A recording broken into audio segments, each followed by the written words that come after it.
Black Star Network is. no punches. I'm real revolutionary right now. Support this man, Black Media. He makes sure that our stories are told. Thank you for being the voice of Black America, Roland. Stay black. I love y'all. All momentum we have now, we have to keep this going. The video looks phenomenal. See, there's a difference between Black Star Network and Black-owned media and something like CNN. You can't be Black-owned media and be scared. It's time to be smart. Bring your eyeballs home. You dig?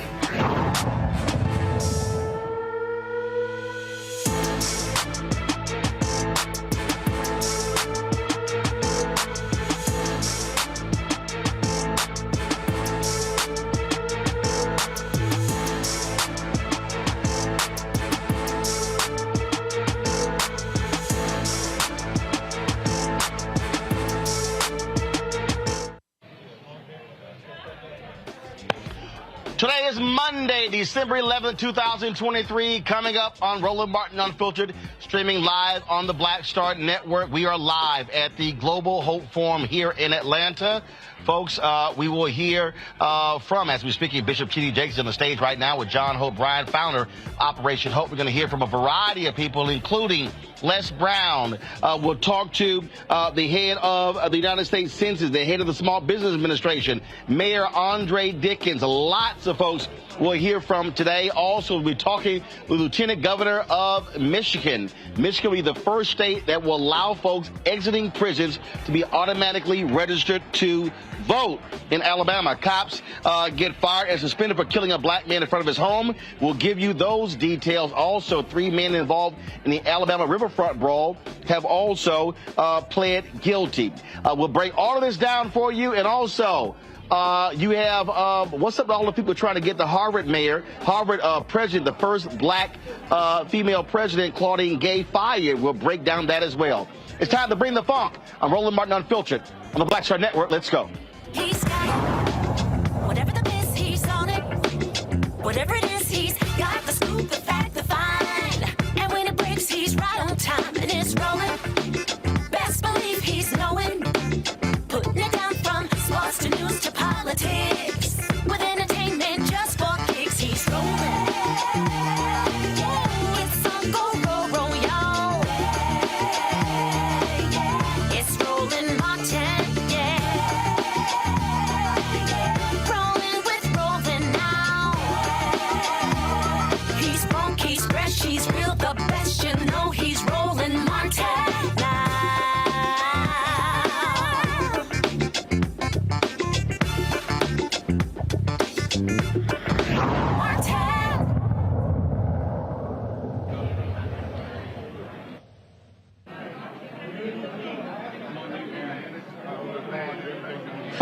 Folks, we're here live at Global Hope Forum in Atlanta. Folks are leaving the main ballroom a few moments ago.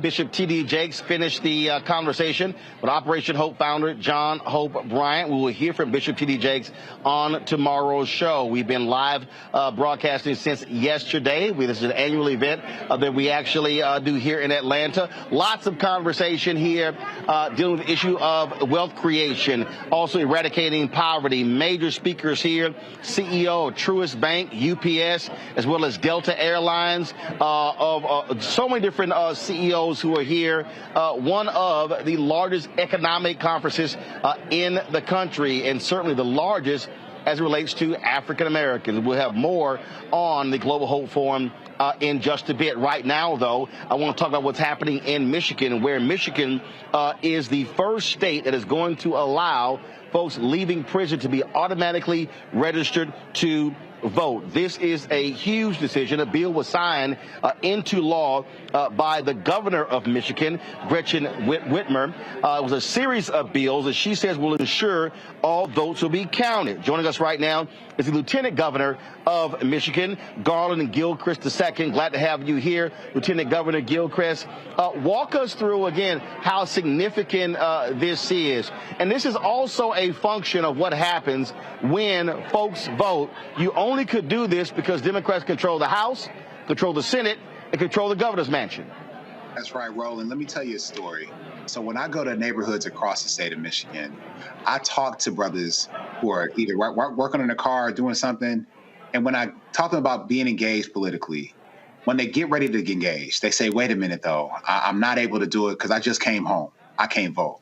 The law that Governor Whitmer signed that the Democratic trifecta, the first one we've had in 40 years, sent her, that enables no man to ever have that experience, no woman to ever have that experience, because now they will know when they come home that they are not only have the ability to vote, they are already registered to vote at the address they're going home to. This is a game changer for political empowerment and participation. And it shows that voting enables more people to be able to vote. We're proud to be the first state in the nation to do this here in the state of Michigan. And look, we've seen the battle over voting rights for quite some time. And again, this is significant. This is not, going through a signing procedure like in Virginia, restoring their right to vote. This means literally automatically doing it. They paid the price. They've done what they're supposed to do. And you're saying, no, you don't have to continue to be disenfranchised, even though you serve your time.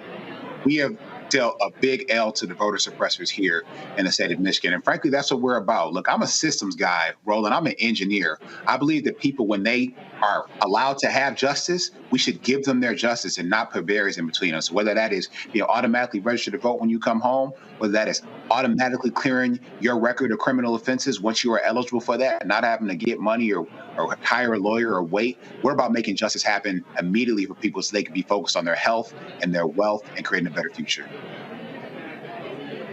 Also, you're going to be allowing 16 and 17-year-olds to pre-register to vote. Explain that. This is about making sure that young people understand that they can step into their power immediately and without barriers. Again, just like we want people to automatically have their rights restored once they come home, we want young people to step right into the political process without any barriers, to do so seamlessly, and they can know what it means to vote. I started something called the My First Vote Initiative to make sure people have great first-time voting experiences, and this is about that. 16 and 17-year-olds not be able to practice voting before they actually can pre-register and then be able to do it. So again, we want everybody to participate in our democracy. Us in Michigan, Democrats in Michigan, we're not afraid of people voting. We want everyone to do it who's eligible, unlike Republicans in other parts of the country.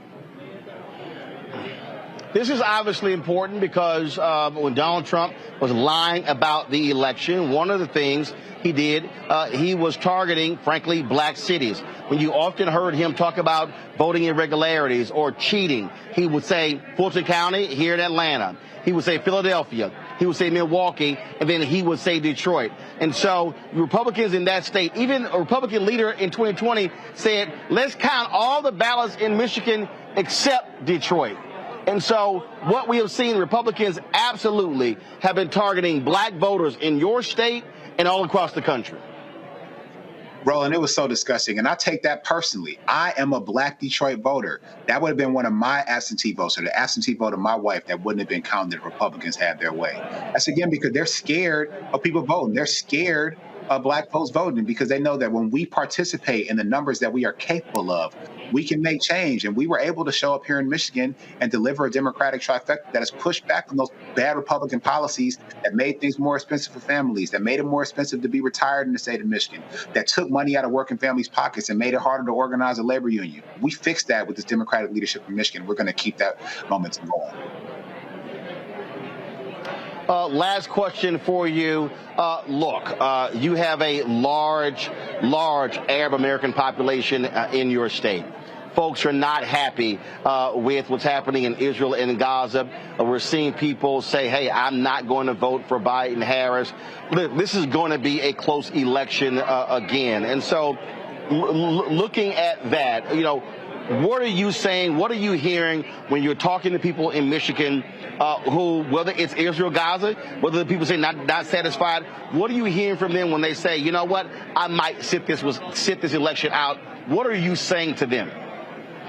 Well, look, I was in Dearborn, Michigan, the home to the largest Arab American population, largest Arab population outside of the Middle East this morning doing an event. It's important that we continue to have conversation, being engaged with people. What's happening in the Middle East is horrific. The things that Hamas did were horrific. The women and children that are dying in Gaza are horrific. And I just want people to recognize that being engaged in the political process is how we make things better, not by disengaging. So I don't want anybody to walk away from their power of voting.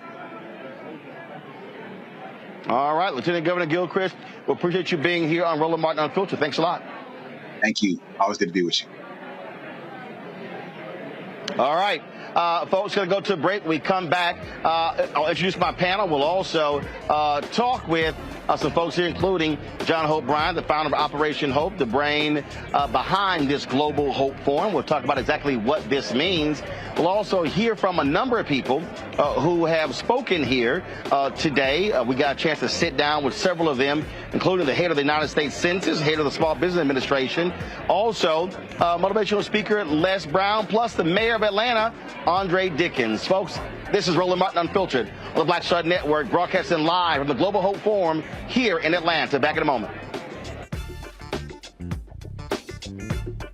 I'm Deborah Owens, America's Wealth Coach. And on the next Get Wealthy, what do the ultra wealthy know that most of us don't? Well, the truth is that there is financial exclusion. And unfortunately, far too many Black folks haven't had access to this knowledge. And that's exactly what we're going to talk about on our next Get Wealthy with Melinda Hightower, a banker who's doing something to share exactly what you need to do to make it into the high net worth status. They weren't just saving just to save, they were saving for a purpose. That's right here on Get Wealthy with me, America's Wealth Coach, only on Black Star Network.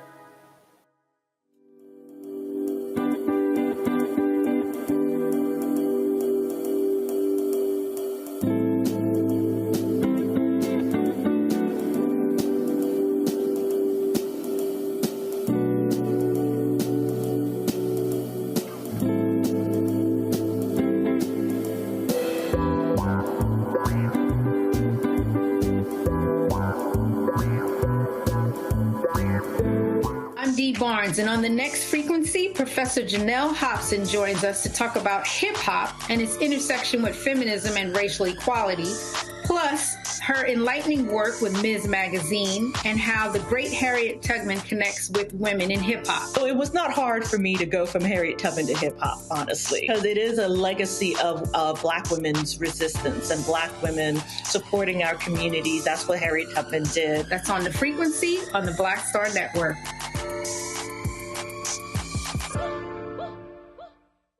Hey, what's up? It's Sammy Roman. Hey, it's John Murray, the executive producer of the new Sherry Shepherd Talk Show. It's me, Sherry Shepherd, and you know what you're watching, Roland Martin Unfiltered.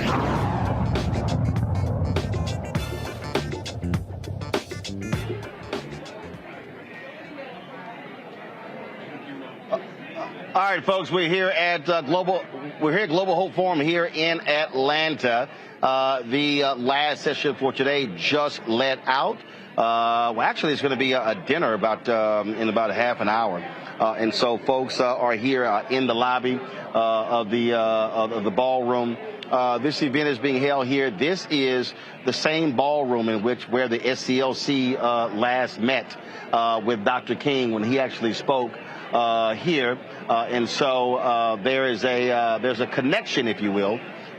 Between that and Ambassador Andrew Young is as he always is the co-chair of this conference, and so that's what is going on here. And so you see here the host of people who are here, but there are also thousands of people who've also registered online for the Global Hope Forum.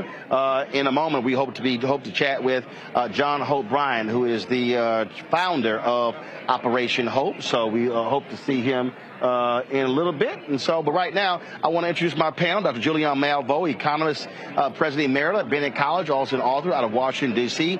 Dr. Amakongo Dabinga, senior professorial lecturer, School of International Service, American University. Ron Walker, founder of Context Media out of Atlanta. I want to start with you, Julian. You heard Lieutenant Governor there, and to me, this is a perfect example of what you're supposed to do if you're Democrats and you get power. That is, you change the voting laws. They took control of the House, took control of the Senate, got a governor's mansion, and this is what you do. And so more states where Democrats take control, Maryland, and other places, Illinois, should be doing the exact same thing, expanding access to the ballot. Michigan really is doing a very good job Gretchen Whitmer and Garlin, the two of them, dynamic duo. I heard him speak when he was here in Washington for a fundraiser, and I was left away fully impressed. Unfortunately, you don't see that same kind of activism. Are they scared? In other places, Maryland would be a notable example, right next door. But restoring felons, former felons, reform felons, their voting rights right after they leave. No hoops to jump through, nothing. You're now a citizen. You paid your debt to society. Vote. And it's really important that you mentioned the Orange Man and his targeting of areas that are heavily Black, calling out Detroit by name, Atlanta by name, Philly by name. He's confirming everything we ever thought about him in terms of the ways that he believes or feels about Black people and Black voters. And from that perspective, we know that we must be vigilant to ensure that that man is not reelected. And what that means is that I am so angry. I woke up this morning livid that the president of Penn resigned over the interpretation of anti-Semitic comments. Intifada means resistance. Intifada means resistance. It doesn't mean kill all the Jews. But she was goaded out primarily because the college president's number one job, of course, is fundraising, and she lost a big donor. So I woke up like livid, but what made me even more livid is these young people who say they won't vote for Biden, but they'll vote for Trump. I mean, come on, y'all. Have you lost your whole minds? What do you think you're going to get from Trump? You don't get Biden doesn't get A+. But here's the deal. But it's real. But it's real. But I want to come back to that. But I want to stay on again this point of how you properly use power, Amakongo. And again, what I need people to understand is that what Michigan is showing you is what happens when you have that power and you change the laws, because once you expand the voting rights, it's harder to turn the clock back. That's right. That's right. I mean, once you get access to something, you don't want to lose it. And what's beautiful about what they're doing is they're getting it on the front end and the back end. They're getting it with the older populations, people who are incarcerated coming out, and then starting to streamline the process for 16 to 17-year-olds. The nation needs to follow Michigan's lead. Biden needs to follow Michigan's lead. Roland, every poll that we're coming out with over the last week, the next 2 weeks, Trump is gaining this, Trump is gaining that, Trump is gaining that. We're like a little bit under a year out, and people are already working to predict Biden's loss. Biden needs to, number one, get out there and continue to tout his record and what they have done in terms of infrastructure and other things, HBCUs and the like. But he also needs to talk about the fact that places like Michigan are leading the way to expand voting rights against a party that's working actively to contract them, particularly in our communities. And remind people that the Jack Smith case, I know you can't talk about it directly, but Trump is being charged under the KKK Act for trying to disrupt people's opportunities to vote. And so when we see what Michigan is doing, Joe Biden has to talk about, we need Democrats in power at every level right now. If people are going to talk about this is the most important election coming up, talk about why. Talk about why.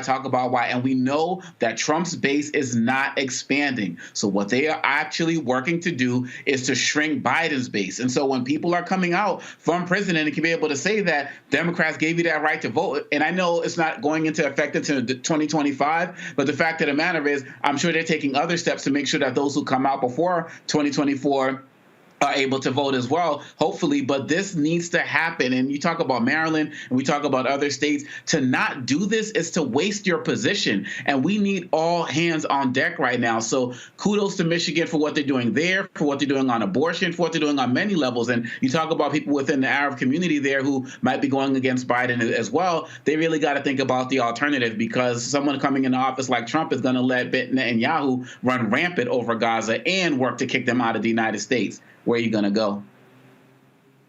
And that is when we talk about, again, when you have power, use it. For the longest, New York State, blue state, they had some of the most awful voting laws of any state in the union. And you're sitting here going, how in the hell are you a so-called blue state? Black voters matter. Although they've spent lots of time in the South, they actually led some protests in New York City over their voting laws. You know, this is something that me and you have talked about on a regular basis, where you have power, where democratic states and democratic machines in different states are able to get some serious gains. And then what happens is they don't really tout those gains. It's like it becomes a local story. It's a 2-day story, and then nothing happens. And I can't understand for the life of me why the Democratic establishment does not get behind actual active democratic machines and say, this is what we're doing. This is what's been done. This is why you should get on board. And this is something that happens over and over and over again. If people are not aware of what you're doing, then it doesn't exist. This is just the bottom line. You have to be able to access media. You have to be able to craft a message to people who are not on board and say, this is what's going on and these are the dangers, but they refuse to do that. And if you don't capitalize on the good things that are being done, the opposition is absolutely going to capitalize on the things that they're doing that might be negatively affecting your voting base. I don't get it. Again, it is great that Michigan is doing what they are doing when it comes to this law, especially pre-registering 16 and 17-year-olds, and again, allowing people the moment they leave prison to be automatically registered to vote. Got to go to break. We come back. We'll chat with John Hope Bryan, founder of Operation Hope, about this year's Global Hope Forum. Their focus on optimism. That is their focus on optimism. That is the agenda that is being set. A lot of major speakers that are coming through here, and we're here from some of those folks who are on the stage today, including the head of the U.S. Census Bureau, the head of the Small Business Administration, talking about what the Biden-Harris administration has done to help black-owned businesses. And we'll also hear from the mayor of Atlanta, talk about the importance of black power, having consecutive black mayors, what it has meant for Atlanta. But then also, Les Brown will talk about how do we reprogram the mind for greatness. Folks, you're watching Roland Martin Unfiltered here on the Black Star Network. Support us in what we do. Your dollars allow us to do what we do all across this country. And that is cover the stories that matter to you. So our goal is to get 20,000 of our fans on an annual basis contributing on average about $50 each. That's $4.19 a month, 13 cents a day. Join our Bring the Funk fan club. We're about $220,000 short of our goal. So we need to raise that between now and the end of the year. So please send your check and money order. P.O. Box 57196, Washington, D.C. 20037-0196. Cash App, $RM Unfiltered. PayPal, R Martin Unfiltered. Venmo is RM Unfiltered. Zelle, Roland at RolandSMartin.com. Roland at RolandMartinUnfiltered.com. Be sure to get a copy of my book, White Fear, How the Browning of America is Making White Folks Lose Their Minds. Available at bookstores nationwide. Get the audio version on Audible. We'll be right back.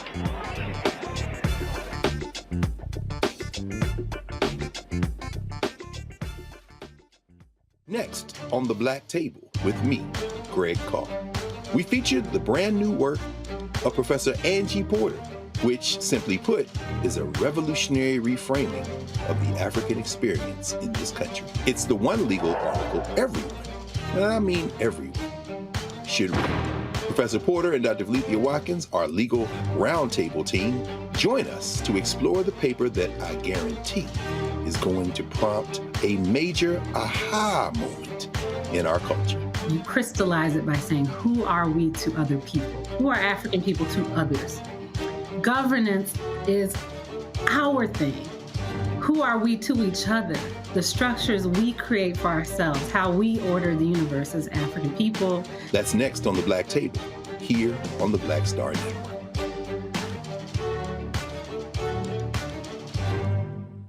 Grow your business or career with Grow with Google's wide range of online courses, digital training, and tools. Gain in-demand job skills with flexible online training programs designed to put you on the fast track to jobs in high-growth fields. No experience is necessary.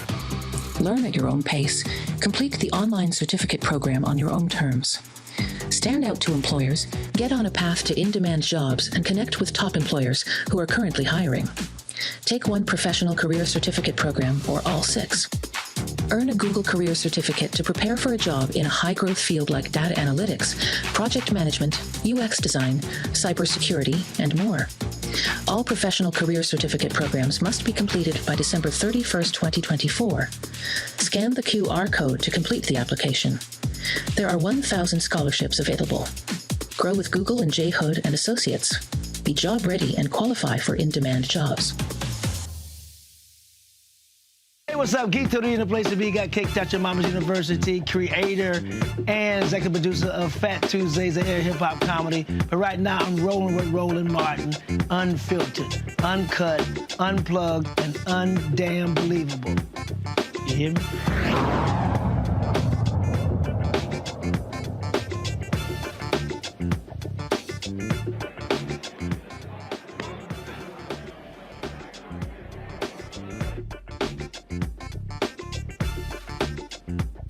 Global Hope Forum here in Atlanta. Thousands are registered for this economic conference that focuses on ending poverty and also wealth creation. It is a jam-packed schedule.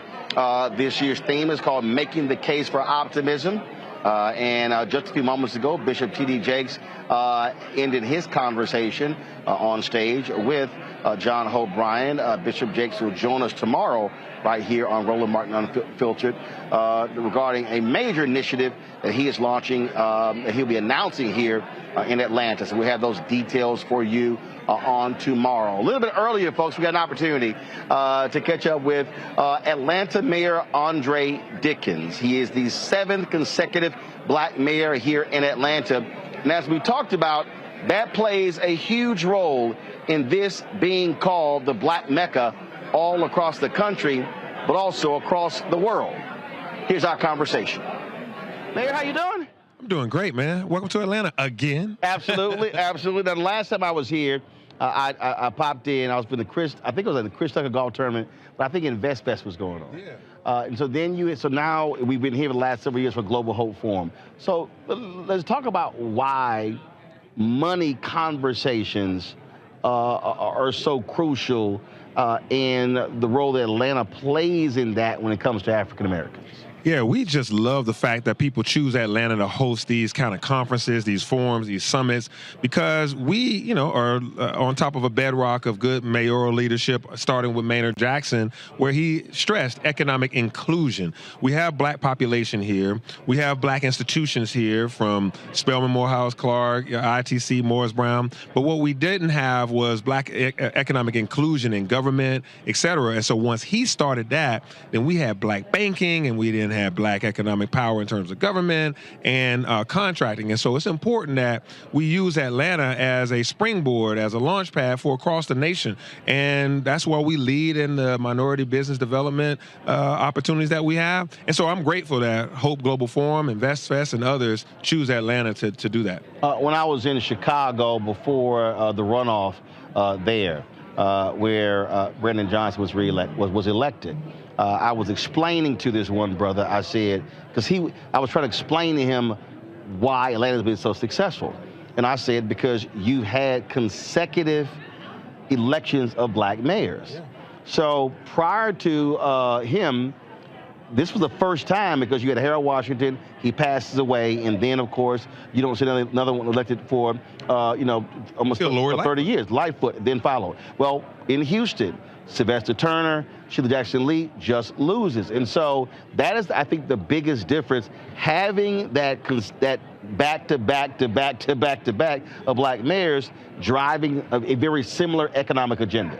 I believe you're right on that. Continuity has a great purpose. And so I'm the 7th black mayor in Atlanta. When I was born, there was a black mayor. His name was Maynard Jackson. And here I am living after that legacy. And so I look up to Sylvester Turner, and I wish that, in Houston, they would have this kind of lineage that we have. I wish that in Chicago they would. You think about New York, they're on their 2nd black mayor. Right. From Dinkins to Adams. And so this is something. There's a long gap between those two. Long gap. And so I think that when we look at it, Atlanta has to continue to lead from the front in that, but also bring some others along, which means that the bar gets higher and higher to prove that this is a formula for success, to make sure that they rise up the black economics and run the city well, so that we don't just use, our blackness as a crutch, but we actually improve the city each and every time we go into a new form of leadership. One of the things that I keep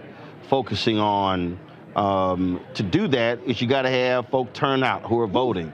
And we've seen some elections where, it's been woeful and awful. Here we are going to an election next year, and I'm constantly trying to make the point to our people that you can be frustrated, you can be angry, you can be upset, you can say enough hasn't been done, but the absolute dumbest thing to do is to sit on the couch, because that means you're giving somebody else the power and the authority to govern. Man, Roland, I've been watching you on social media and watching you here on Unfiltered. I'm telling you, man, and I'm telling your voters and telling your folks, you are absolutely right. The dumbest thing you can do is to not vote, to not show up. It's your free right. You get that. So make sure you use it. The second dumbest thing you can do is vote for Trump. So I'm going to say it. Others might not be able to say it. So you can't not vote, and you can't vote for Trump. And so when people... Which doesn't mean that you don't push Biden-Harris. Oh, we got to push Biden-Harris to do their thing. You don't judge Biden-Harris against the Almighty, though, against God. You judge them up against the competition, which is Trump and whoever he, begs, borrows, or convinces to go as a running mate. Hell, he might even do it on his own. That's how how crazy he is. No vice president. So I think that you judge Biden-Harris up against the alternative, which is, a dictatorship, and one that benefited greatly from Obama administration providing this economic upturn, that then Trump just, utilized that as a springboard to give away the things that were necessary at the time during COVID. But it was because of the economic power and strength of good leadership that Obama provided. And so people take it for granted. And I mean, I watch you, I see you, and you out there fighting the good fight, man, trying to tell people, look, vote. It's important. And people get frustrated because of one issue or that issue. We got to hold them accountable on those one or two issues. It may even be 3 issues. But do not think for a second that if you give this ball back to Trump, that he will be more emboldened, more empowered, right? And the people that are underneath him, his minions, will make us, be penalized for it. Well, I had a huge argument, and I've literally said you got to do hand-to-hand combat even on social media. Yeah. And I had a brother who was telling me that it was performative, these 50 black federal judges, and I said, do you understand the power of federal judges? I said, do you understand?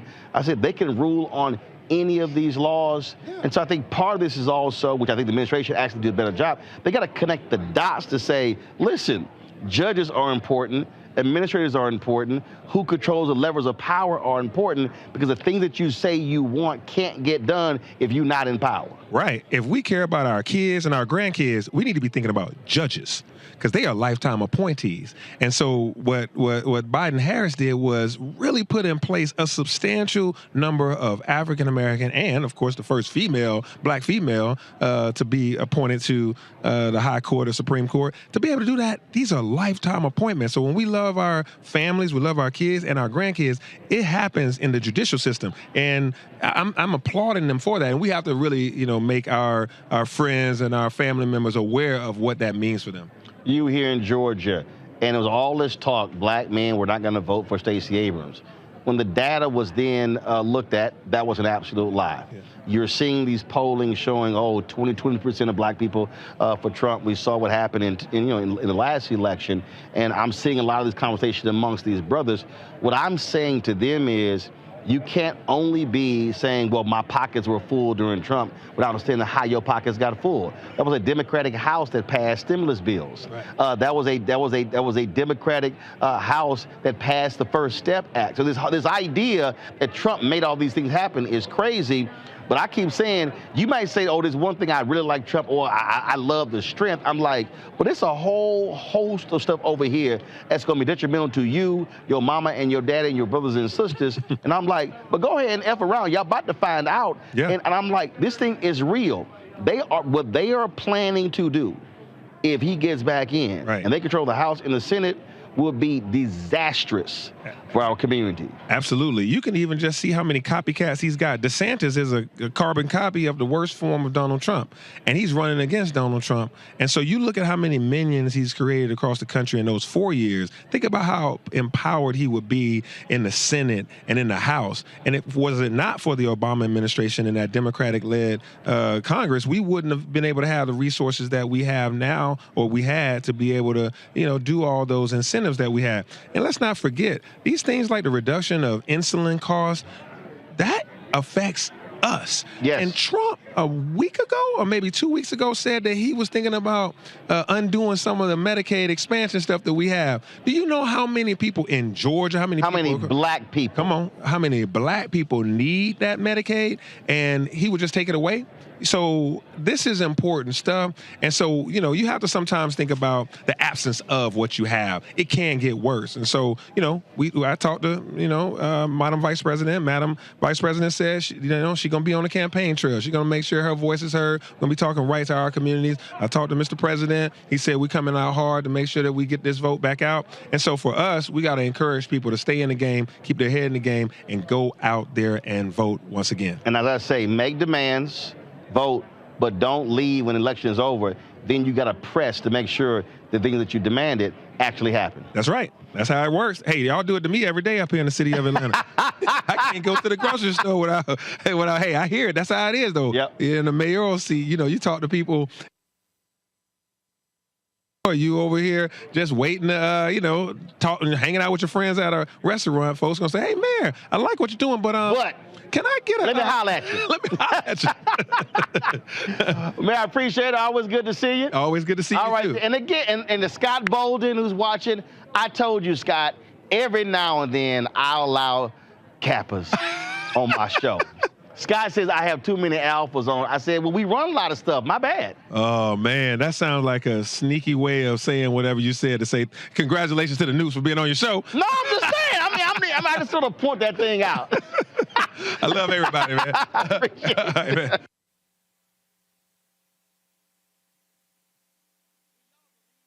I'm about to go to a break. I'm about to come back and talk to another Kappa.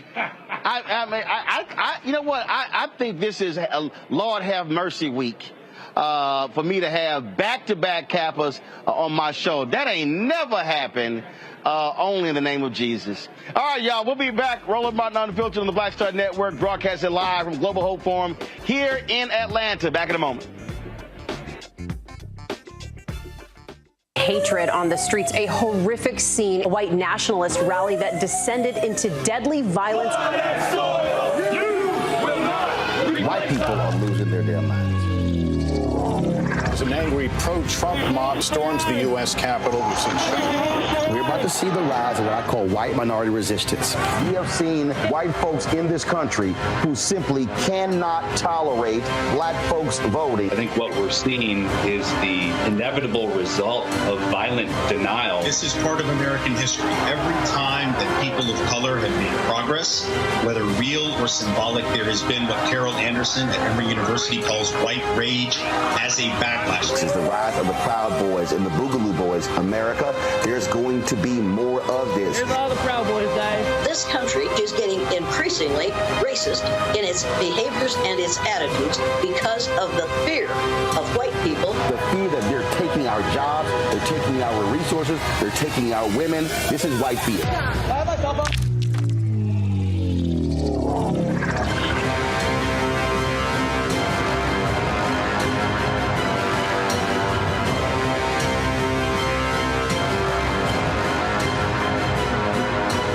Hi, I'm Dr. Jackie Hood Martin, and I have a question for you. Ever feel as if your life is teetering and the weight and pressure of the world is consistently on your shoulders? Well, let me tell you, living a balanced life isn't easy. Join me each Tuesday on Black Star Network for A Balanced Life with Dr. Jackie.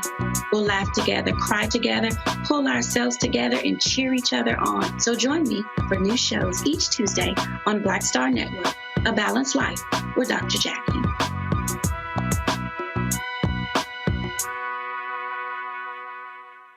Hey, what's up, y'all? I'm Devon Frank. I'm Dr. Robin B., pharmacist and fitness coach, and you're watching Roland Martin Unfiltered.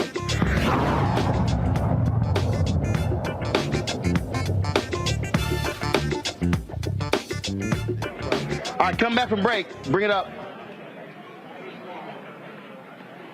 All right, folks, welcome back to Global Hope Forum. I'm Roland Martin. Glad to be with you. Joining us right now, he leads New Birth Missionary Baptist Church. Again, I am Scott Bolden. You will be so happy for me to have another Kappa on the show, Pastor Jamal Bryant. What's up, Doc? How you doing? Man, it's good. Welcome to Kappa Land. No, we know that's a lie. Oh, for those who are living. For those who are living. I mean, everybody knows. Everybody knows. Alpha put the A in Atlanta. I concede immediately. Yeah, precisely. I concede immediately. Right there. You should have started with no mas. I don't know what I was thinking. No, I'm there. I had, welcome to Switzerland. I had a CTE moment. I don't know what. I know you done lost your mind. Let me go on record before we talk about anything. I'm humbling myself in the Christmas spirit. Say Roland Martin is clean. Roland Martin is clean. We've been in this fight for 10 years, starting at the Essence Festival. Let me say, at Global Forum 2023, Roland Martin is clean. Just so y'all know, the white outfit I had on at the Color Purple premiere, yes, I've had for about 3 months. And I told Jamal, I said, Jamal, I said, when I wear that, I said, I ain't telling you. I said, I ain't telling you the color. I said, but when I drop this outfit. Let me tell you how much God loves me. I was supposed to be there. My flight was late coming in from Ghana. I missed the connecting flight. The next day, I saw all of these posts. I said, I'd have been dead on the red carpet. They went in on the carpet from my blood, so I conceded. But nonetheless, I'm glad to be with you. But you just got back, sir. So I take it you brought some fabric back? Oh, listen. In case you all don't, there's going to be a special premiere week on Roland Martin Unfiltered. Kwanzaa. I am a self-invited guest. If he does not put me on the show, check his feed. But for 7 days straight, I will be on Roland Martin saying Kuja I'm saying Umoja, Imani, every day. I'm giving you the word of the day for Kwanzaa. Make me the guest commentator for Kwanzaa. All right, I'll be waiting. But just understand, as we speak, yes, there's a black and gold being made. Yeah, well, we don't know if that mail is going to come in. As we speak. DHL is No, he in Hyattsville, Maryland. Ooh. I can drive to go pick it up. I ordered the fabric from Ghana. It was shipped to me, and I took it to my... See, I got 2 African tailors. Y'all got to forgive us. We haven't caught up in a while. I got a tailor in Accra. And I got an African tailor in Maryland. We're the Global Hope Forum on the case for optimism. Y'all got to forgive us. I got lots of... yeah, you ain't got much optimism. You never told me this. Oh, yeah. In Hyattsville, Maryland. Yeah, African right there.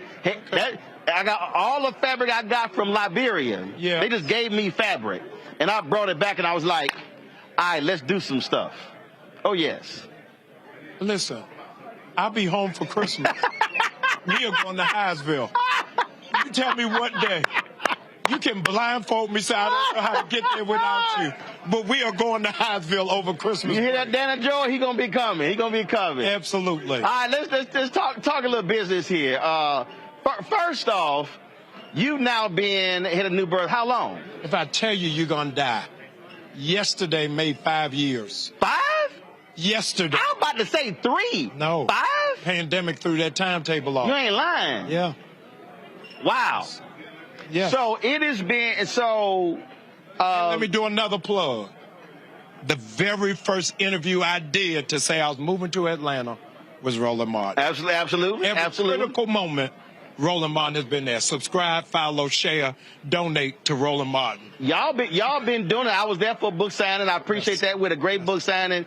But the things, talk about this medical clinic y'all just opened. Yeah, so we just opened a full service medical clinic that is open 5 days a week. It is for insured, uninsured, Medicaid.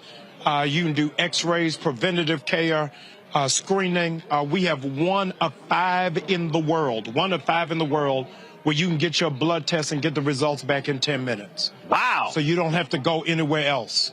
It is absolutely amazing. It's changing healthcare for the urban construct. So you, between that and also the food drives, the toy drives. I'm here because we just the backpacks. Yes. The school supplies. We just got a permit, Roland, a month ago to build 150 mini houses. that we are only going to sell to millennial couples to reintroduce the mind frame of a starter house. Right. And ownership. And ownership. Because in Atlanta, we losing our minds. We having housewarming parties for apartments.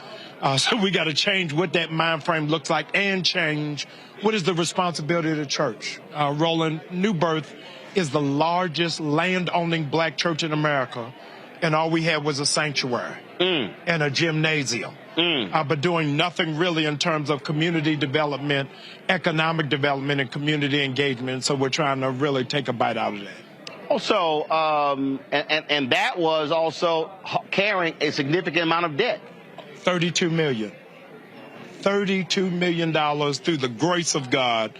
We're now down to 13. So we're trying to pay it off in the next 3 to 4 years. Do you believe that, you said 5 years? Yes. But I really believe, and I've said this in many places, and you and I even talked about it, that the pandemic, if there was a silver lining in the pandemic, yes, it actually forced black churches to have to catch up.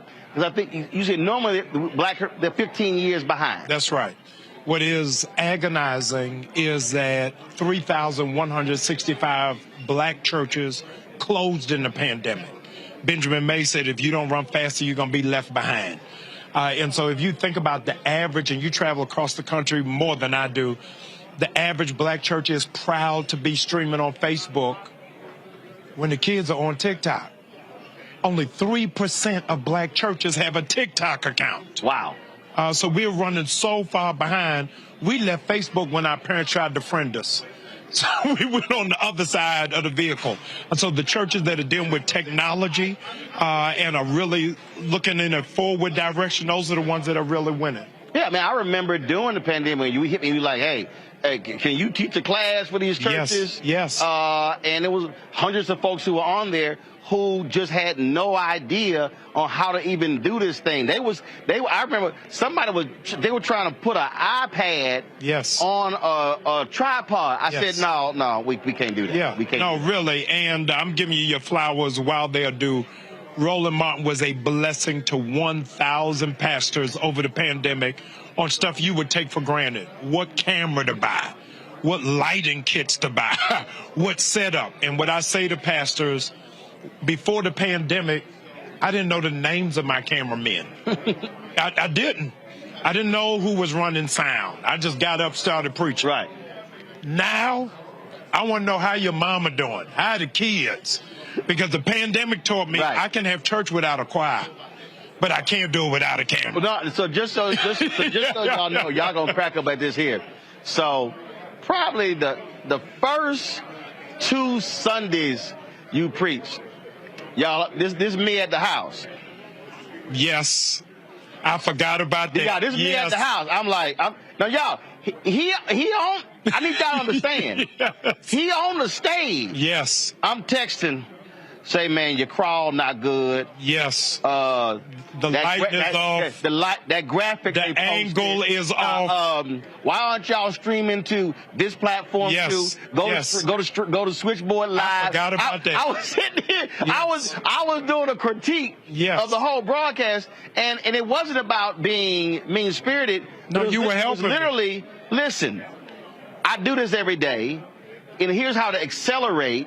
And even when it's something y'all were doing with giving, I was like, hey, give all these different ways because the people are operating in a completely different way now than how the church is always operating. Bishop Jakes just said in a panel moments ago here at the forum that business is really about relationships. It's not even about knowledge, but how you connect. Les Brown said your network is connected to your network.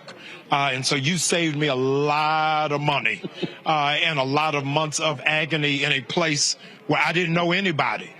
So for you to give me that, I'm grateful. But really, I want to champion, make sure you develop those relationships. And also, I think this is the moment that I think what this generation is looking for is for the black church to return to what it used to do, which was lead. Yeah. We talked about this here. that the Black Lives Matter movement was the first movement in history that involved black people that was not led by the church. Yes. And people have heard folk talk about health, economics, or whatever, but you have not seen the church actually do it. And so the stuff that y'all are doing, I even say, and I'll go ahead and say it, because I heard from some of the Atlanta preacher haters when you came here. Yes. And they were saying a whole bunch of stuff. And again, y'all know who y'all are, trying to bring up everything in their mama. And I was like, oh, no, y'all about to do some work. Oh, yeah. Because the reality is people want to see the church do more than just preach on Sunday and have Bible study on Wednesday. And that's why millennials aren't going, because they don't want to turn to your neighbor if you're not really going in the neighborhood. And so they are not around how can we save the building, but how can we save the block. And so the churches that are tapping into millennials and Gen Zs is beyond won't he do it and ain't he all right, but are we doing all right? That's giving some practical application of how it is that you move and how it is that you function. Your own pastor, Dr. West in Houston, has modeled how to have an effective multi-generational church by being theological and practical. That for you to be relevant don't mean you got to dummy down. It means you got to pull the community up. And so the churches that are flourishing are the ones that are doing that. And also realizing because of technology, you now have international church. The weekend I was there with the book signing, there were some folks there who are from another state or another country. Pastor Keon Henderson talks about he runs into people when he travels by saying, Pastor, I'm a member of your church. They ain't never been to the church, but technology is actually bringing them in as members. Yeah, so it is really, John Wesley said, the world is our parish. And so we can't operate like it's just a community church when you are a global church. I'll give an example. On Christmas Eve, which is a Sunday this year, all of the Christian Palestinians that live in Georgia are coming to our church. We're doing a joint service with the Orthodox Palestinians. Their choir is going to be singing. We're infusing the liturgy. And then after service, we're going outside to do a moment of silence for the 17,000 that have been killed. That's how you have a local church with a global understanding and global grasp of what's taking place. All right, then. Well, looking forward to that. And one of your team members has been hitting me. He wants to get your church service on the Black Star Network. We have to. So I got the email. Yes. I've been a little bit busy. Yes. And so we're gonna figure out how we coordinate that. I want to say live. If you can help us, we want to go live starting on New Year's Eve. Oh, yeah, we can do that. Expedite my paperwork. All right, we can do that. Thank you, sir. I appreciate it. I'll see y'all Kwanzaa. 7 days I'm looking for of agony for Roland Martin. I just got 2 words. Bring it. I appreciate it. Thanks so much. All right, folks, got to go to a break. We'll be right back. Roland Martin Unfiltered right here in the Black Star Network.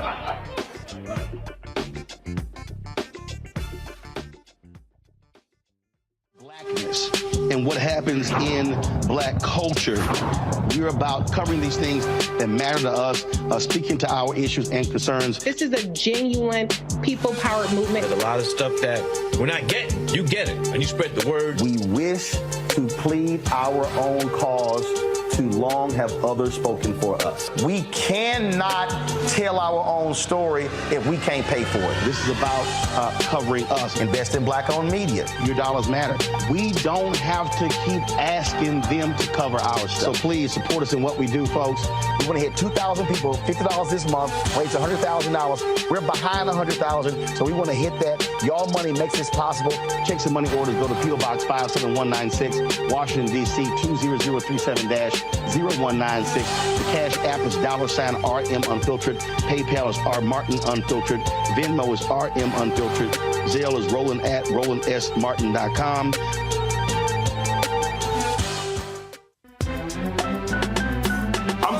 Muhammad, live from LA.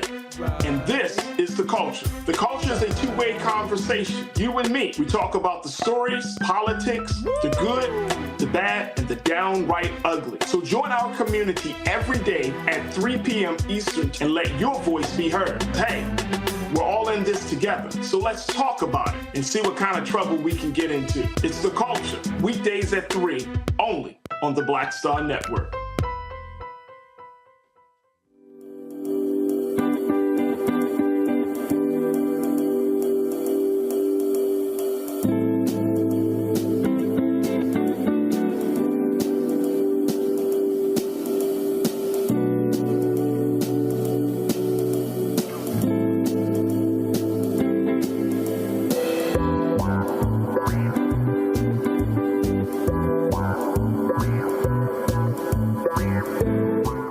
Hello, we're the Critter Fixers. I'm Dr. Bernard Hodges. And I'm Dr. Terrence Ferguson. And you're tuned in to Roland Martin Unfiltered.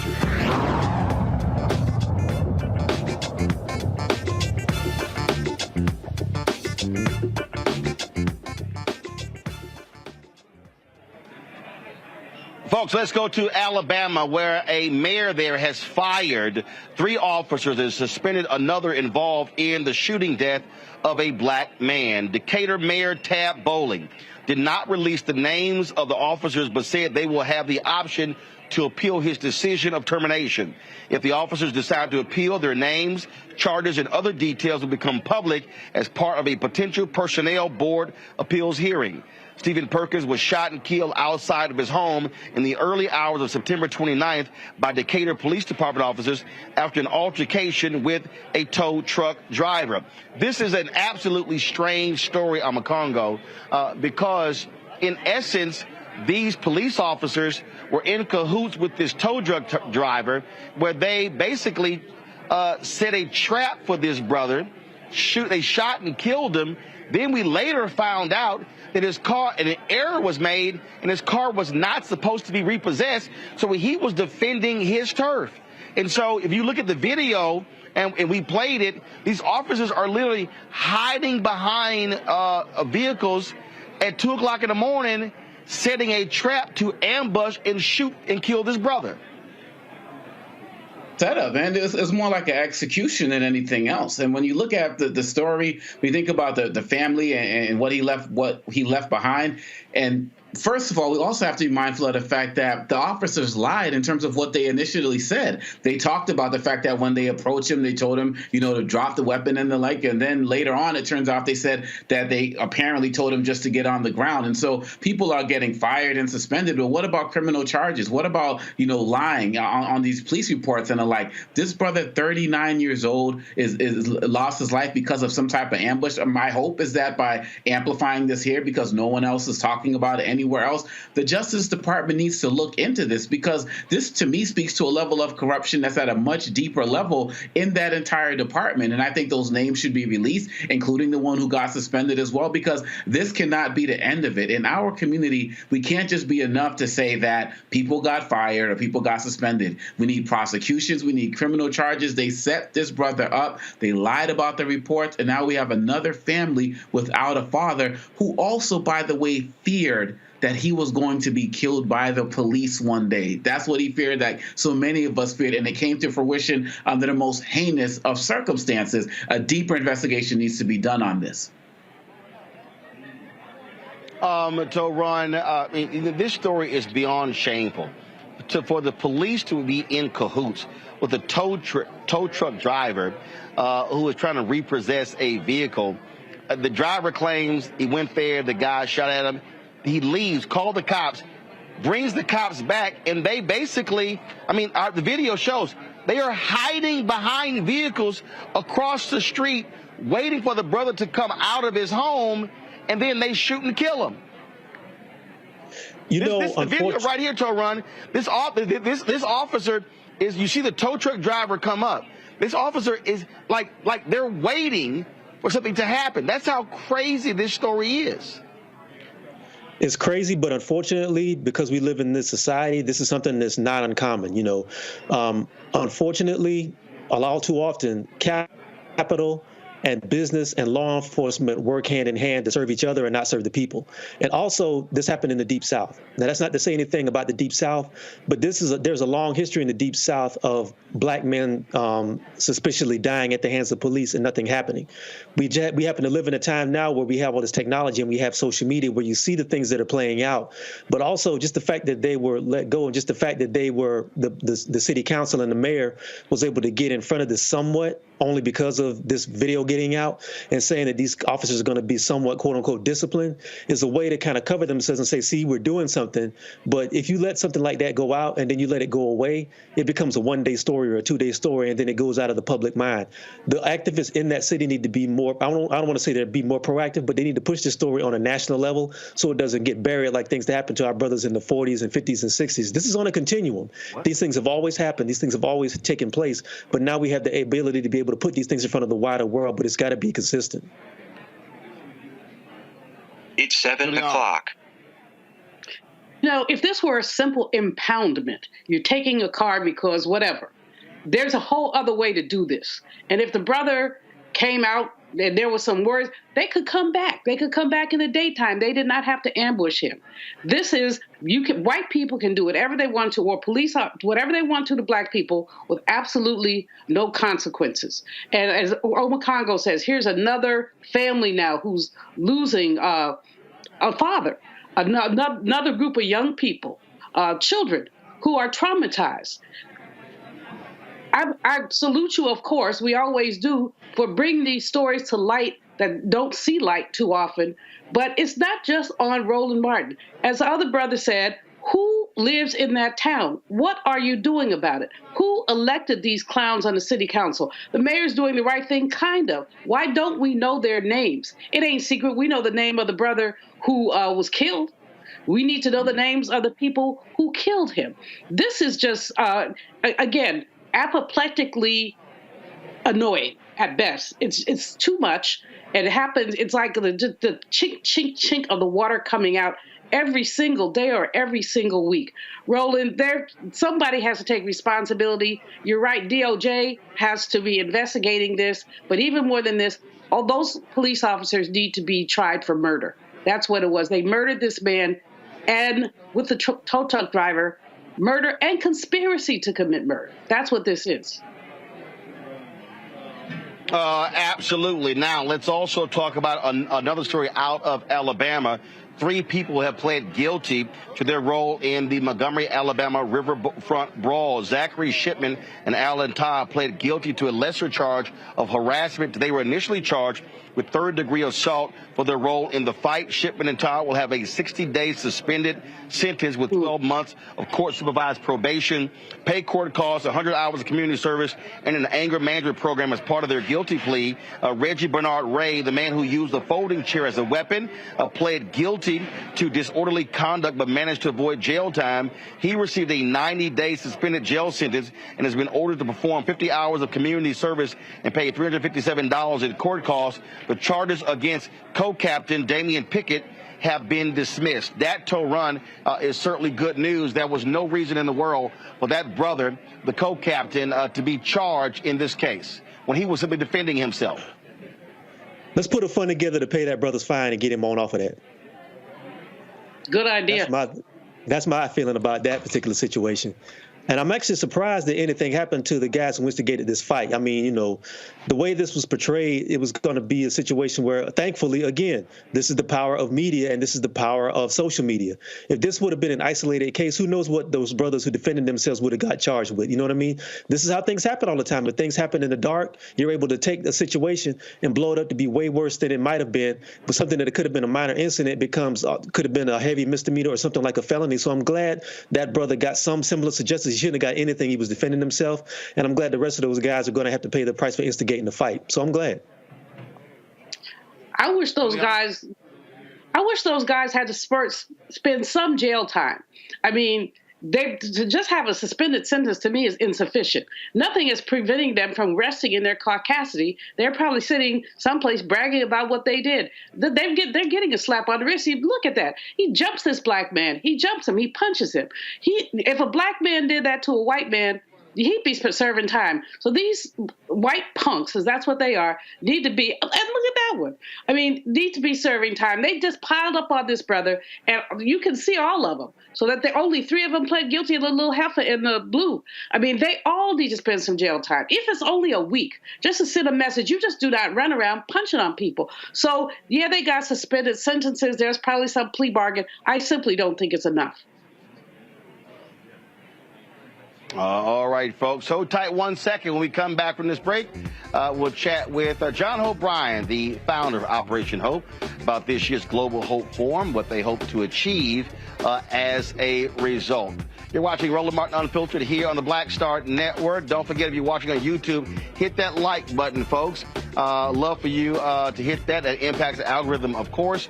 We also want you to download the Black Star Network app. We're available on Apple phone, Android phone, Apple TV, Android TV, Roku, Amazon Fire TV, Xbox One, Samsung Smart TV. You can also, of course, watch us on Amazon News. Go to the Amazon Fire platform. You can tell Alexa, play news from the Black Star Network. Also, check out 24-hour, 7-day-a-week streaming channel on Plex TV, Amazon Freevee, Amazon Prime Video. And, of course, you can support the Black Star Network by joining our Bring the Funk fan club. Your dollars make it possible for us to do what we do, cover the stories that matter to you. So you're checking money, go to the P.O. Box 57196, Washington, D.C., 20037-0196. Cash App, $RM Unfiltered. PayPal, R Martin Unfiltered. Venmo is RM Unfiltered. Zelle, Roland at RolandSMartin.com, Roland at RolandMartinUnfiltered.com. And be sure to get a copy of my book, White Fear, How the Browning of America is Making White Folks Lose Their Minds. Available at bookstores nationwide. Download the audio version. I read it right there on Audible. We'll be right back.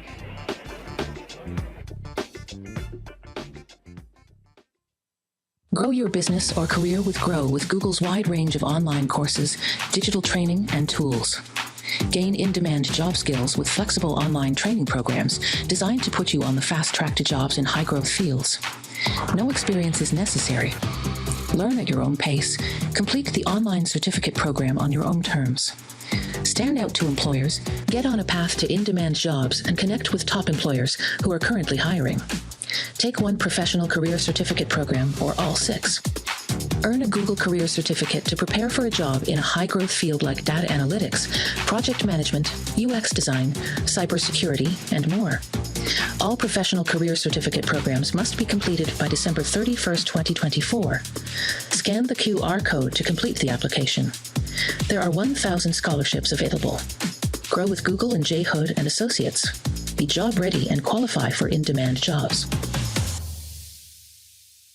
I'm Deborah Owens, America's Wealth Coach, and on the next Get Wealthy, what do the ultra wealthy know that most of us don't? Well, the truth is that there is financial exclusion, and unfortunately, far too many Black folks haven't had access to this knowledge, and that's exactly what we're going to talk about on our next Get Wealthy with Melinda Hightower, a banker who's doing something to share exactly what you need to do to make it into the high net worth status. They weren't just saving just to save, they were saving for a purpose. That's right here on Get Wealthy with me, America's Wealth Coach, only on Black Star Network. Hey, what's up, y'all? I'm Devon Franklin. It is always a pleasure to be in the house. You are watching Roland Martin Unfiltered. Stay right here.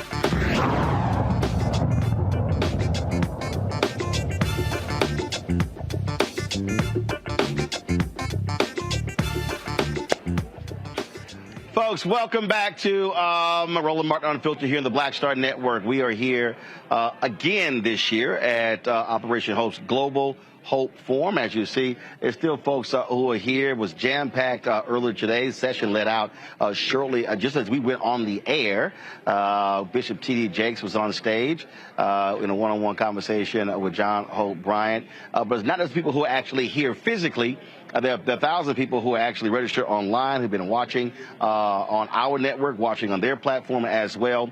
And so joining us right now is the founder of Operation Hope, John Hope Bryant. John, what's happening? Honored to be with you, my man. Likewise. Thanks for being here, representing Black America. Well, you know, we try. We try. For the folks who don't know, all right, so what exactly is Global Hope Forum?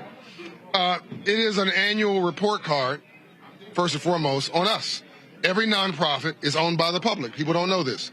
People believe that people who found nonprofits sometimes believe that they own it. You don't. It is a public institution. It's literally like going public. So a corporation, as you know, will file with the SEC and issue public shares to go public on NASDAQ or on New York Stock Exchange. A nonprofit is a corporation that files a 501c3 tax-exempt status request to go public with the American public as the investor. And we've got $4 billion worth of capital that we've invested in these neighborhoods. We have a $50 million plus annual budget. We should be held accountable. Mm-hmm. What are you doing with the money? We have a 4-star Charity Navigator rating, which means that 87 cents of every dollar that comes in goes to help poor people change their life. So this all start 100% transparency rating, financial transparency rating on our money. And I think that the first thing we need to do, Roland, was to let the public decide whether we are a good steward of all these resources. Then it sort of evolved to, okay, now you got these partners showing up giving report outs. Well, this is a great opportunity for people I know and people I don't know to come in and meet some of these partners to build relationship capital. Because as you know, if you hang around 9 broke people, you'll be the 10th. So we got to stop having poor people talking to poor people and rich people talking to rich people. Let's have some consensual circles and have folks have billionaires next to multimillionaires, next to thousandaires, next to somebody trying to buy some air, and build relationship capital and cut some deals. That's what's happened. It's just sort of been happening organically, and it's grown from a few hundred people to a couple thousand to now we've maxed out the hotel. I mean, I'd like to not move, but we're at 5,300 people, and then, of course, countless online. And thanks to you and others, there'll be millions who watch it over a week online, probably 4 or 5 million people. Of course, it was 4 million last year, thanks to you. By the way, Roland is the only urban credentialed in-place media. We have CNBC, we've got iHeart, we have Bloomberg, we've got LinkedIn. I'm probably missing somebody, but Roland is the establishment. But guys told me, so one lady, she came over here joking, she said, you know, I wanted this space, but everybody was like, no, you can't have that space. Right. They like, no, that's Roland's space. Right. She said, she came over, she like, so she said, I need to see who this Roland dude is. So everybody told me I couldn't have that space. Right.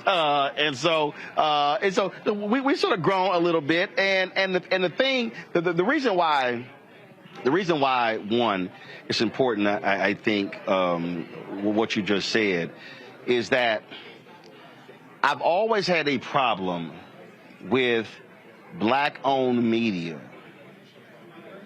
operating, thinking second class or inferior. That's right. And what always has it always bothered me when I would go to places and I would see mainstream media, then I would see black-owned media sort of with this woe is me, and my whole deal is like, no, damn that. That's right. I mean, my philosophy is always the same. If I go to a black event, we need to be sent right there with everybody else, doing what we do, and that's just always been just the mindset that I've always had and believed in. And then when guests come sit here, they're like, oh, no, it's well done. They're like, your team is professional. Your equipment is first class. You own the equipment.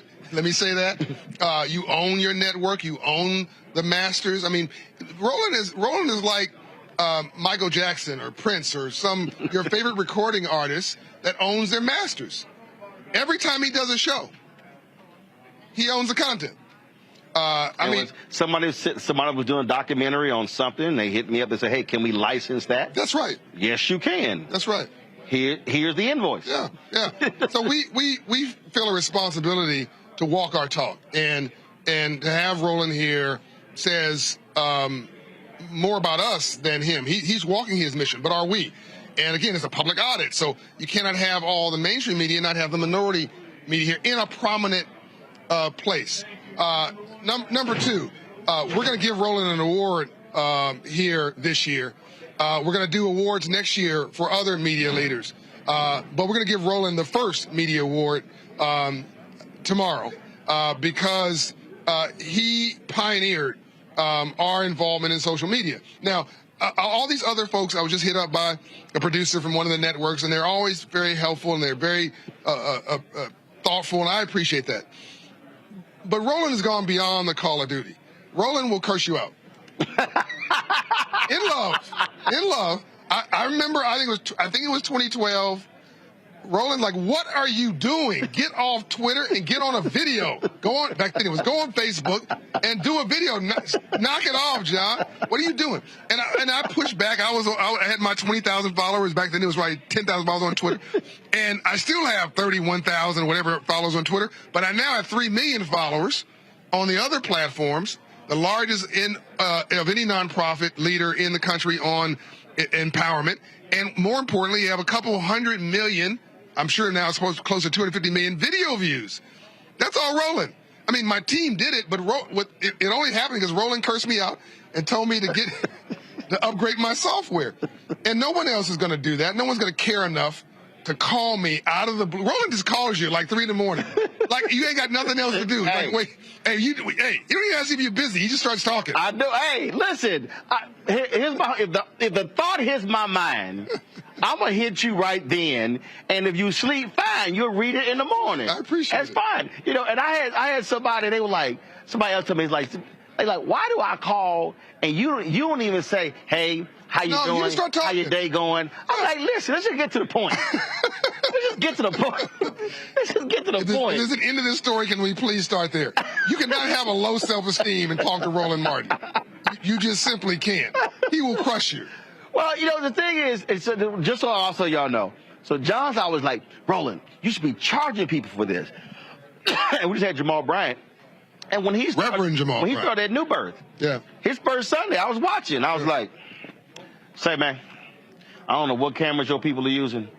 I was going through the graphics. I mean, I was hitting him in real time. And so for me, it's just, and we had some people with a black newspaper, with Washington Former.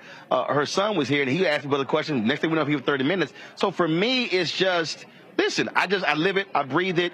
I give it, and you do what you do. No, now it's time for me to curse him out. Look, everybody, everybody watching this. No, I'm the interview guest. I'm gonna say something. You can talk all day. Talking on stage, let me all day. I want you guys to write Roland. Put in the comments if you disagree with, if you agree with what I'm saying. Roland Martin needs to do a standard curriculum and program, a master class on how to get in the video, how to vlog, how to blog, how to set up a network, how to create a show, how to do lighting, how to do camera angles, and you're happy to pay for it, aren't you? I mean, look, he needs to do a standard program, and if you pay for it, you can hold him accountable. By the way, because if he does it for free, he gets to hang up on you and not call you back. But he won't charge you much. But I really think that he's a passion for it. He's a bit of an underground geek. Like, he really loves all this technical stuff. Oh, no, I ain't underground. And he drives his team crazy. I ain't underground. I mean, I use the hashtag cool tech geek. Yeah. You know. But so I really think you should do it. And you should turn it. I mean, past Bishop T.D. Jakes does a master class with reverends. He teaches them how to grow a ministry. And you should do a master class on how to grow, a social media, et cetera, media company. I think you do, it's extraordinary what you've done. And everybody who criticized you and said you shouldn't be doing it, well, they don't have a job right now. And most of them are trying to get Roland to hire them. Oh, no, they do call me on the fly. Hey, can I get about 30 minutes with you on that whole deal? Let's talk about it here. You talked about relationship capital. And you often say that relationship capital oftentimes is even more important than the financial capital. Explain that. Because anybody can take some money and lose it. I mean, look, we obsess too much about, I got that money, I got that bag, I get this cash, I'm gonna get this dollar. And so what? Velocity, money has velocity. And if you're stupid, money has a whole lot of velocity. And it'll go right out of your hands and right out of your pockets into somebody else. And by the way, people say, oh, I want to get rich. Rich don't mean nothing. Rich means you had a good contract. Rich means that you got we've seen the $100 million NBA contract, and he's working at Starbucks in 5 years because he was financially illiterate. He thought that he was going to have money for the rest of his life. He put all of his friends on jets, who ain't doing nothing, by the way, but spending his money. And the money left him, and his friends left him too. You build wealth in your sleep. You make money during the day, you build wealth in your sleep. It's called compounding. But relationship capital is different. Because when you have relationship capital, if you hang around 9 broke people, you hear me keep saying this, you'll end up, if you 9 broke people, you'll be the 10th. If you hang around 9 wealthy people, you don't have to be brilliant. You'll end up being the 10th. They'll take you with them. Roland, what is a country club membership? It's a relationship capital circle. What is a sorority or a fraternity? What is being a member of the Lynx? What is being a member of the Harvard Club or whatever it is? It's an opportunity to coalesce people with similar values, get to know them, and hopefully you also end up doing something meaningful together. They call you. You now have rapport. We over-index in our community transactions, short-termism, money, getting paid. These things will go, they're commodities, and they'll go like this. And they do go like this. 70% of all those who win the lottery, bankrupt in 5 years. 70% of those in the NFL, bankrupt in 5 years. 70% of those, this number is crazy, of those in the NBA, bankrupt after retirement, 5 years. Don't trust me, look at the numbers. It's actually worse than what I'm saying. I'm actually being kind because we overemphasize things that are not important, and we don't pay any attention to things that are absolutely transformational. I tell people here, don't come here, don't ask anybody for it. Don't beg. Don't get to know somebody. Right. Stop jamming your business card down somebody's throat. Stop thinking about what you have to get and figure out what you have to give. Get to know somebody. Meet them as a human being. Send them a note a note after this is over. Hey, nice to meet you. Build some warmth. Treat them as you'd want to be treated. Right.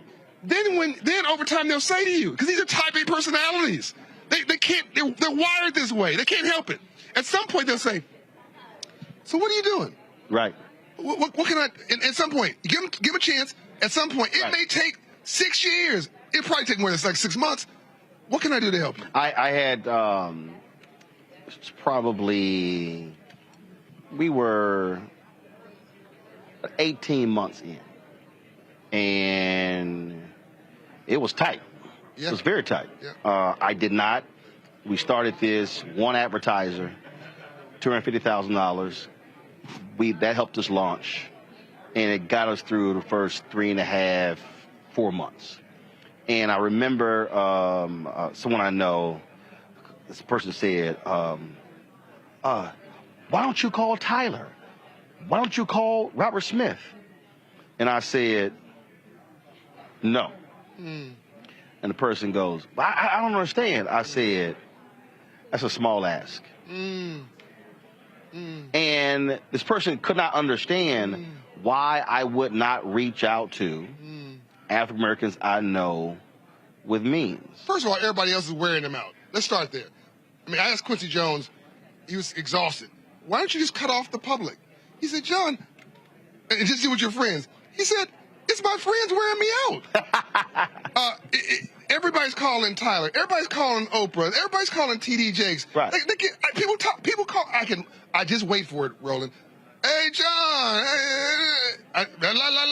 Right. So, can you hit up? Yep. And by the way, the minute you do that, I've just put you in another category. You don't know it. Yep. I've just discounted you. Yep. And for the rest of your life, you're in a whole other category. You're just a taker. Yeah.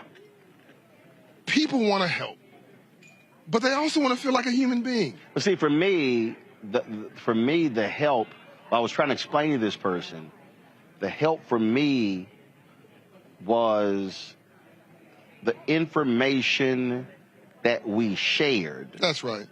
That for me was more, and this person could not just understand. I said, no, I'm going to figure out how to deal with this financial situation. That's right, which is short term. Precisely. My focus, and I literally said, no, I'm trying to build a long-term relationship. And the person... Win-win. Win-win relationship. I mentioned the issue that I was going through. Yeah. But in that person's mind, also wanted them to understand, I'm not asking you. That's right. And so what I've said to people, somebody remembers that 5, 10 years down the road, And that's how you change the dynamics when you talk about relationship building. Yeah. What we have got to do in black community is change. We got to change everything. Our mindset is stop begging, step over mess, not in it. But what we need now is the James Brown version of affirmative action. Open the door, I'll get it myself. Have some dignity, some real inner pride. I don't mean the pride I don't mean this kind of boastful. I mean just excellence.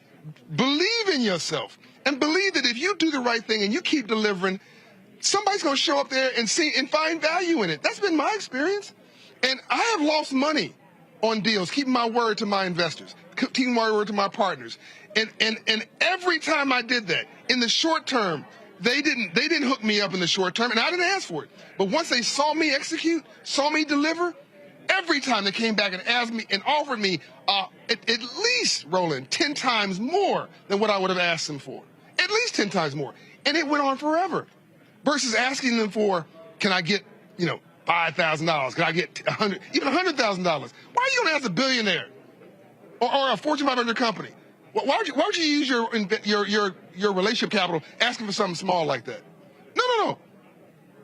Build a true relationship or true, genuine friendship, and then do a big deal. Or, and I spoke at North Carolina A&T a couple of weeks ago, but I also said, you may never do a deal with that person. Right.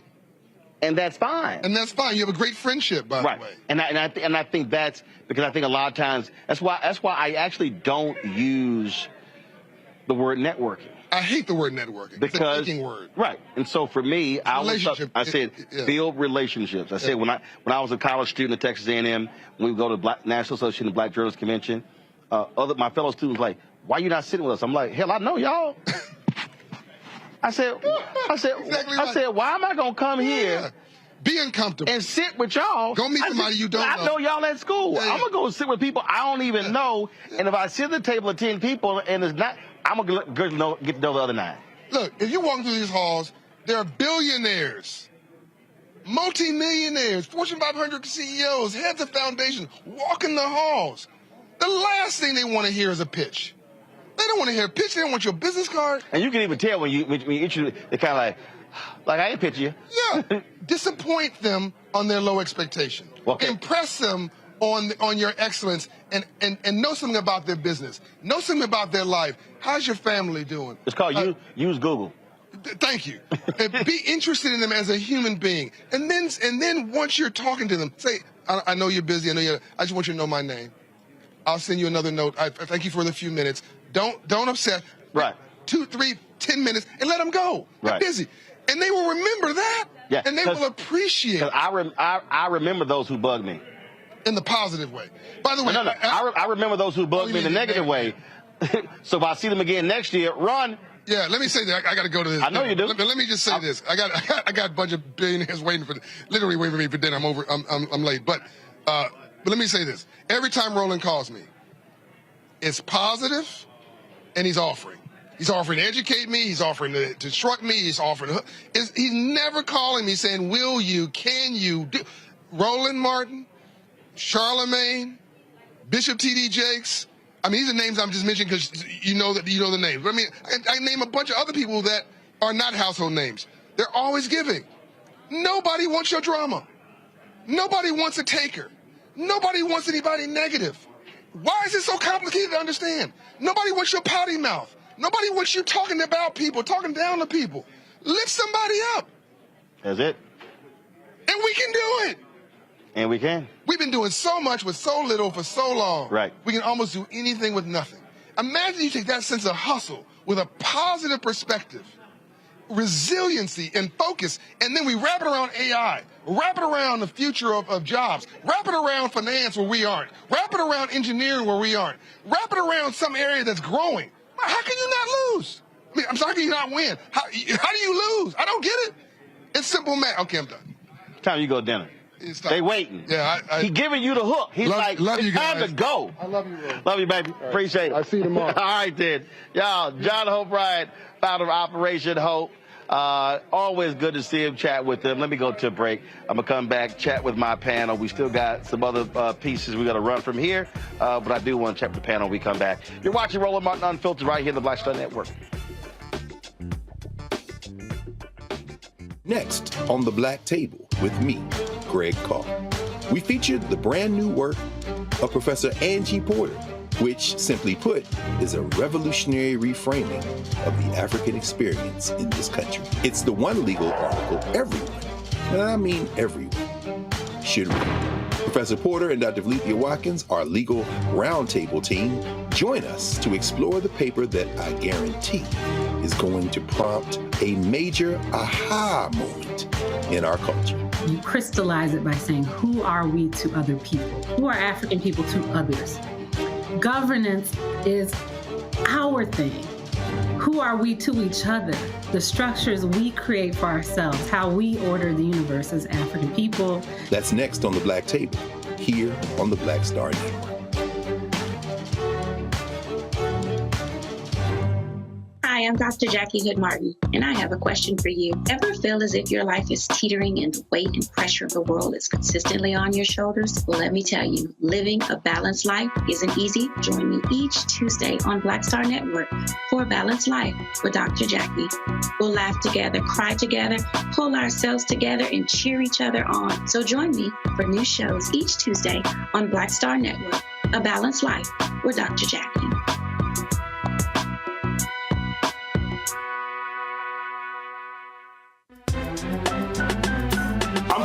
Muhammad, live from LA. And this is The Culture. The Culture is a two-way conversation. You and me. We talk about the stories, politics, the good, the bad, and the downright ugly. So join our community every day at 3 p.m. Eastern and let your voice be heard. Hey, we're all in this together. So let's talk about it and see what kind of trouble we can get into. It's The Culture, weekdays at 3, only on the Black Star Network. Bruce Smith, creator and executive producer of the Proud Family, Louder and Prouder, and you're watching Roland Martin Unfiltered.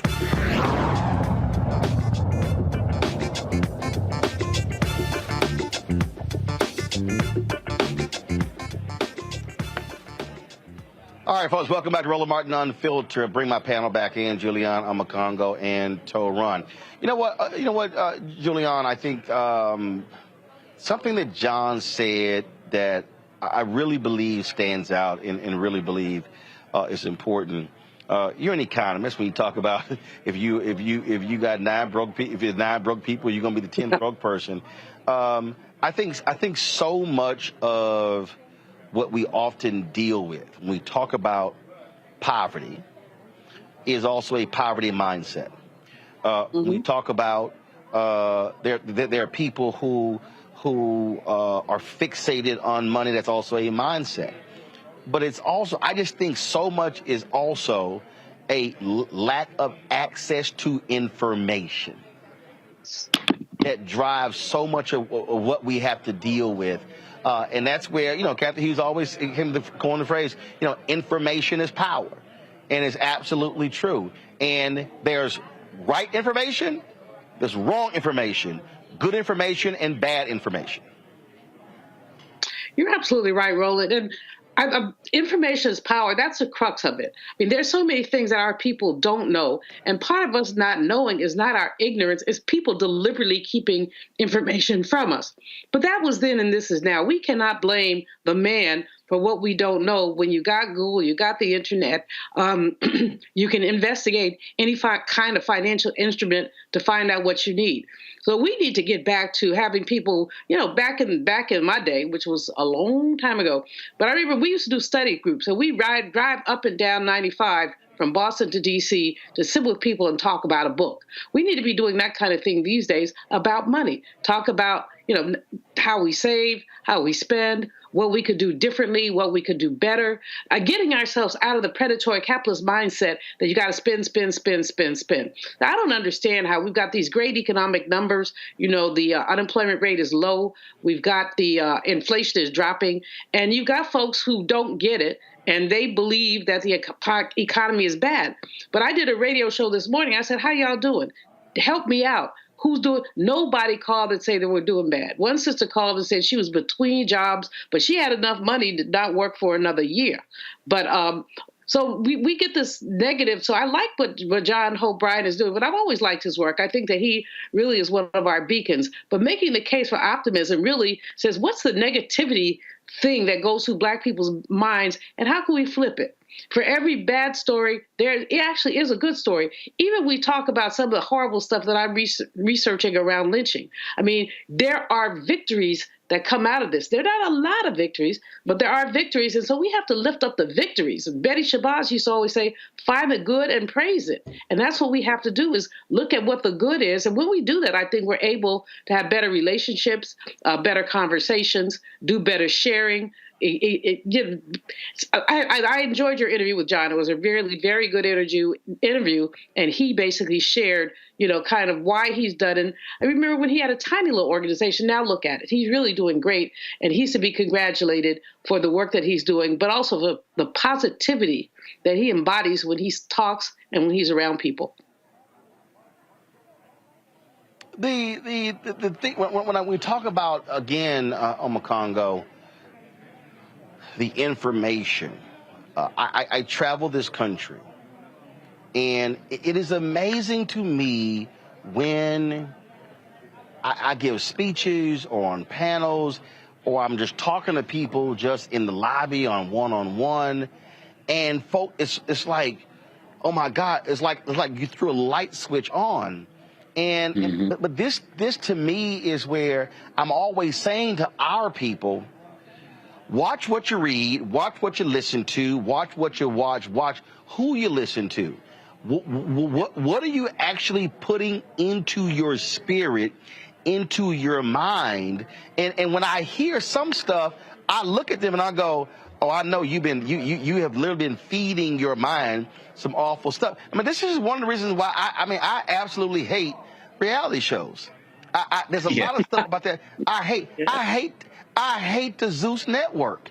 And the reason I hate it, and people are like, oh, hate's a strong word. No, I hate it because, and then people go, well, Roland, man, it's just entertainment. Nope. The thing is, Tim Reed and I were talking when I was in St. Croix last week, and when someone told him, he said, it's television. Are you telling a vision?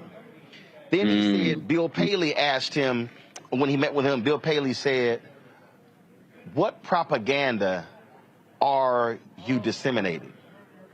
And Tim said it hit him, because he was discussing Frank's Place. He said, this man views shows as propaganda. And propaganda can be good and propaganda can be bad. And that, to me, I just think that when we have these conversations and we're talking about how, man, Black folks, how we doing with this and how we're doing with that, we suffer not from a deficit of vitamin D, not a deficit of vitamin C. We literally suffer a deficit of good quality information. Yes.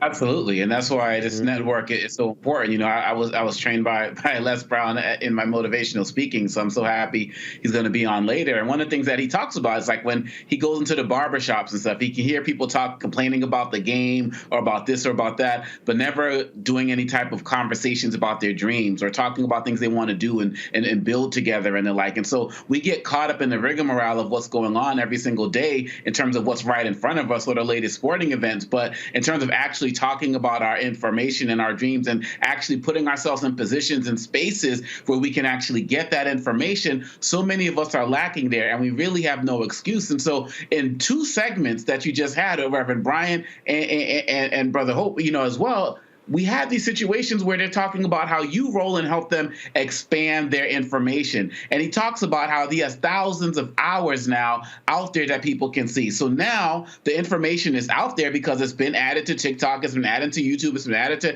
Instagram, it's getting added to the Black Star Network. Now we have to drive our people towards it. One of the things that you said that was very interesting with the interview with Reverend Brian was that this whole thing about our movements, the Black Lives Matter movement, not being led by the Black church. And that was very impactful for me, because what I'm seeing now is, because with that conference right now, there's an opportunity for us to re-engage not only the Black church, not only the political movements, not only, but also with the youth, so that we can actually start to wield our economic and our political might once again, but in ways that we've never done it before. But if we're not going to receive the information that's being put out there, then it's going to be useless. We have so much opportunities at Money, so many opportunities to build our communities. But if we're just going to, again, like you said, Roland, everything is propaganda, what are we taking in? You know, with my children, 17, 15, and 9 years old, I'm having money conversations with them, conversations I didn't have. So I have to learn things so I can better pass it on to them. We have to be actively engaged in this. Otherwise, we are going to continue to be slaves to Visa and MasterCard as we continue to put ourselves in more debts in our community and not take advantage of what we should be. And so I'm just very happy that not only this conference is happening, but you're also helping them expand their message to bigger and wider communities. I dare say, to run, it also means knowing what voices to ignore. Over the weekend, a woman sent me an email, and she was really upset. And she said, Roland, man, these people on YouTube, she mentioned some dude, I don't know, Philip Scott, I don't know who the hell he is. And she's mentioning these people. Man, he's always dogging you. I said, baby, let me explain something to you. I said, if he walked through that door right now, I wouldn't know who the hell he is. I said, I pay him no mind. I pay him no attention. It's a whole bunch of other people I hear yapping them, smacking their gums on YouTube or on podcasts. I literally pay them no mind. I don't care what they have to say. Again, what I'm not going to do is waste valuable, finite time on irrelevant people who are members of hashtag Never Will Be's Club. I'm not wasting any time. And I think so McCongo, like, I'm about to use that one, hashtag Never Will Be. Yes, indeed. That's right. And again, I think what happens is, I think when you get caught up in somebody else's mess, what it does is you now looking over here, you've now taken yourself and distracted yourself from where you're supposed to be going. And that's all I'm just saying to people. If we are going to change what is happening in our communities, what is happening in our organizations, it is going to require us, I keep saying it, to have a reprogramming of our minds, but also to fixate on feeding good quality information to our people in order for us to thrive. Your final comment. You know, there's a saying, if you consume garbage for an extended amount of time, eventually you're going to get so used to the taste of garbage that you're going to start liking it and you're going to start craving it. So if you give somebody something that's going to be beneficial to them, they're going to reject it a lot of the time. Now, tying that into your point, a lot of times what happens is people who have brilliant ideas, people who are geniuses may not have access to information that's going to really benefit them, or they may not have access to people who can really help them get an idea off the ground. So if that happens, what happens is the people who are negative and the people who are hateful are going to keep feeding these people the same loop and the same negativity, and nothing moves in their lives. I think also what happens too, we got to be real about this, there is all too often too much gatekeeping in a lot of people who are successful, where they don't reach back and try to help people who they find who have good ideas and have a conversation with them. That's why it's good for people who have made it in a certain industry, or people who have been able to be successful, to be able to link with people who are brilliant or maybe have an idea and have a conversation with them on a one-to-one level and be able to say, okay, this is your idea. This is what I've done along the similar lines of your idea. Maybe we can build this way, or if I can't build with you, maybe I can introduce you to somebody who can build with you. That has to happen as well.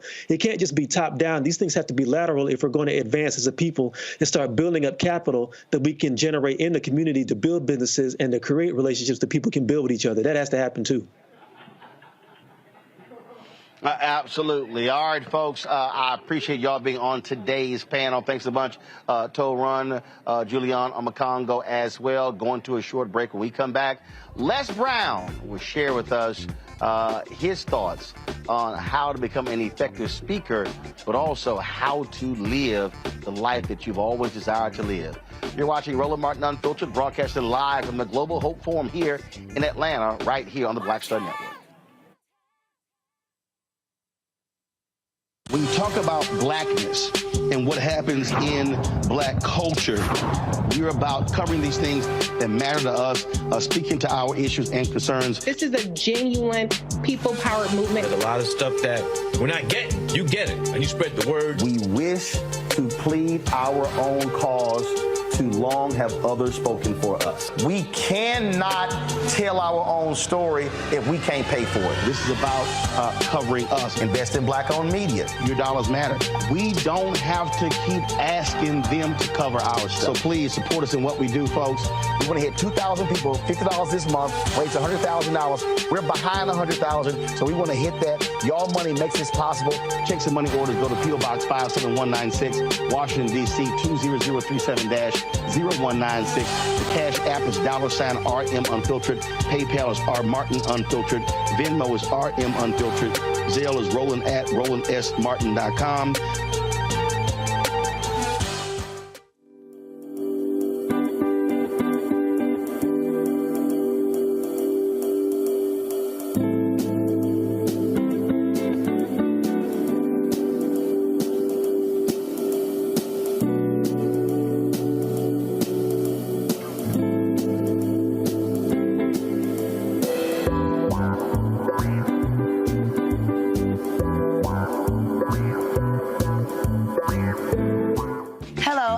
J. Parker, truly proud on the Proud Family. I am Tommy Davidson. I play Oscar on Proud Family, Louder and Proud. Hi, I'm Jo Marie Payton, voice of Sugar Mama on Disney's Louder and Prouder, Disney Plus. And I'm with Roland Martin on Unfiltered.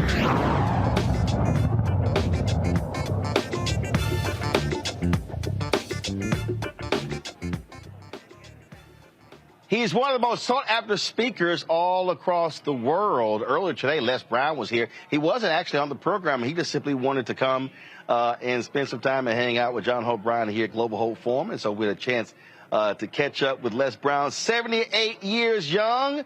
Fantastic conversation about how to not only become an effective speaker, but how to really reach and touch people and get people to understand and live out their best life. Here he is, my conversation with the great Les Brown.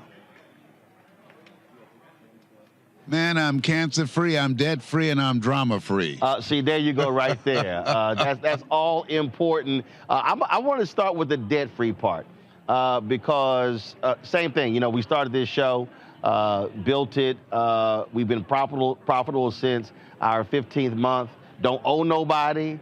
Got no debt. And I tell people all the time, debt, I call debt invisible shackles. Mm-hmm. It prevents people from being able to make different moves because every decision is predicated on who they owe. Without any question, but there's something that you are the prototype for, that we make decisions and our decisions make us. You made a decision that you're going to take charge of your destiny, and as a result of that decision, here we are. And so when people begin to give up their power to someone else as opposed to doing what it is that you decided to do, said, look here, I'm going to create my future. It's going to be bright because I'm in charge of it. That's what life is about, where we are now. Also, I think for me, it is a decision that's based upon two things, freedom and flexibility. Yes. That is the freedom to say, if I want to broadcast in Global Hope Forum, yes, I ain't got to ask nobody. Right, absolutely. And then we're gonna stay there, 2-3 days. We stayed in Atlanta for the whole week. And a lot of people, and again, I don't regret, I fought for black people to be on mainstream television. Yes. But a lot of brothers and sisters who work in those places still have to ask somebody else for permission. Well, but here's something else that you left out of the equation, the skill set. We're one skill set from a different reality. You developed the skill that allowed you to say, this is what I see, this is what I want, and I'm going to be about the business of creating it. Most people have not put in the work that you've put in to develop the skill set so that they can be able to call their own shots. Well, it's the same as what you do. I mean, I get people all the time, they say, oh, I want to be a speaker. And I'm going, do you really understand what that means?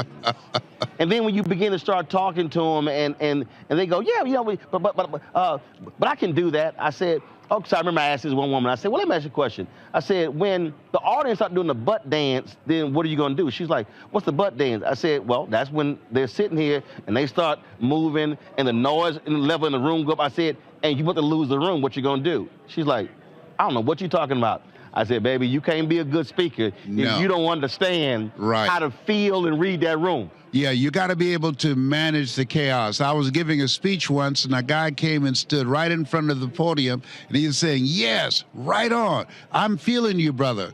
And I'm thinking, will the sponsors come and ask this guy to go sit down? And they did not. And so I had to play off him. I said, nah, brother, I'm glad of your buy-in. I said, you're hungry for this message up in here. He thought he was at church. Yes, indeed. I gave him a high five and everything, and people thought it was a part of the presentation. So you've got to be willing to be in the frame of mind to expect the unexpected and handle it. When did you know this is my destiny? When did you know?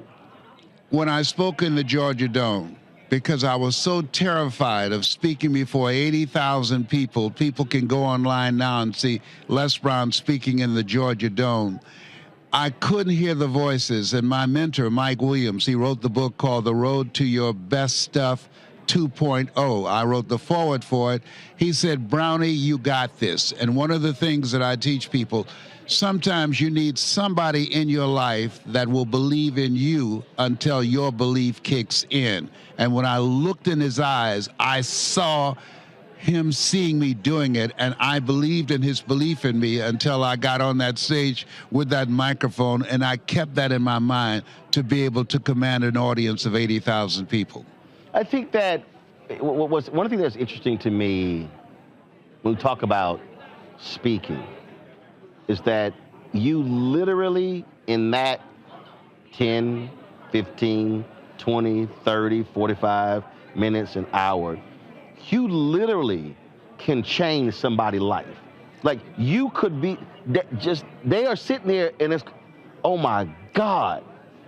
And from that point on, you could change that person's life. Without any question, but there's something that you do. You provide information, but the other thing that most speakers missed out on is that if information could change people, everybody would be skinny, rich, and happy. The way that you deliver the information, it gets people to live out of their imagination as opposed to their history. You create an experience. Oliver Wendell Holmes said that once a man or woman's mind has been expanded with an idea, concept, or experience, it can never be satisfied to going back to where it was. So every time you speak, what you do is ignite within people the courage to have a larger vision of themselves beyond their circumstances, their mental conditioning, and you allow them to begin to see themselves differently.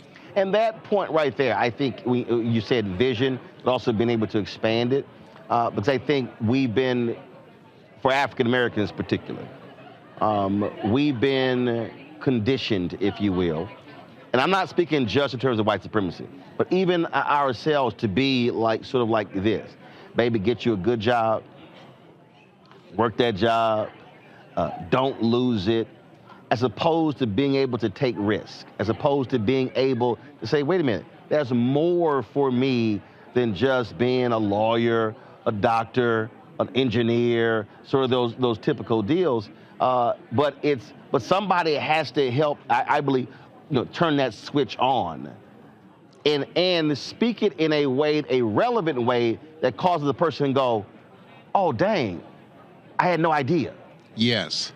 Well, you know, Dr. Carter G. Woodson said, in alignment with what you're talking about, he said, if you can determine what a man shall think, you never have to concern yourself with what he will do.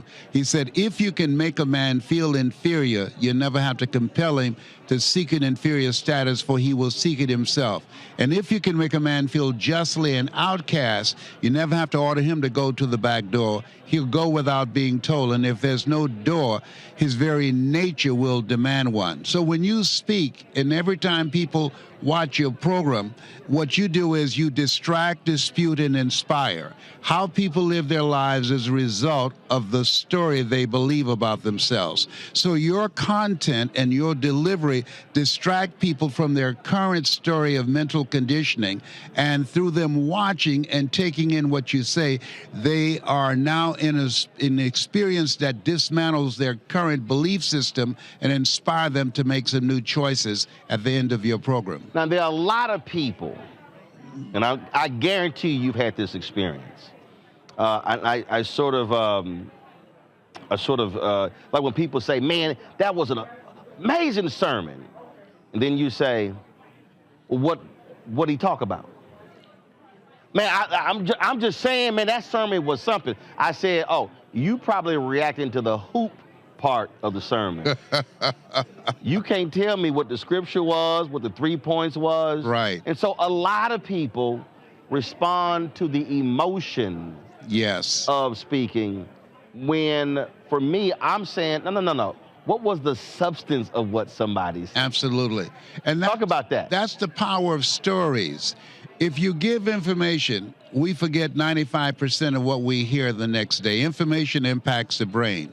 But if you do a heart-centered story, stories touch the heart. Where your heart is, there your treasure is also. So what made me stand out as a speaker when I came in and I looked at speaking and developing the level of credibility to speak for AT&T, Procter & Gamble, McDonald's Corporation, General Electric, IBM, I use stories strategically to distract, dispute, and inspire, to impact their bottom line, to give them a larger vision of themselves. Stories with information. Without any question. Because see, the flip side is when it's all stories. I mean, I'm not gonna name the person, but they had gone through, and this is nothing against Zig Ziglar, but they had gone through that whole course. And I'm sitting there and I'm listening to the speech, and people like, oh my God, this is amazing. And I'm sitting there like,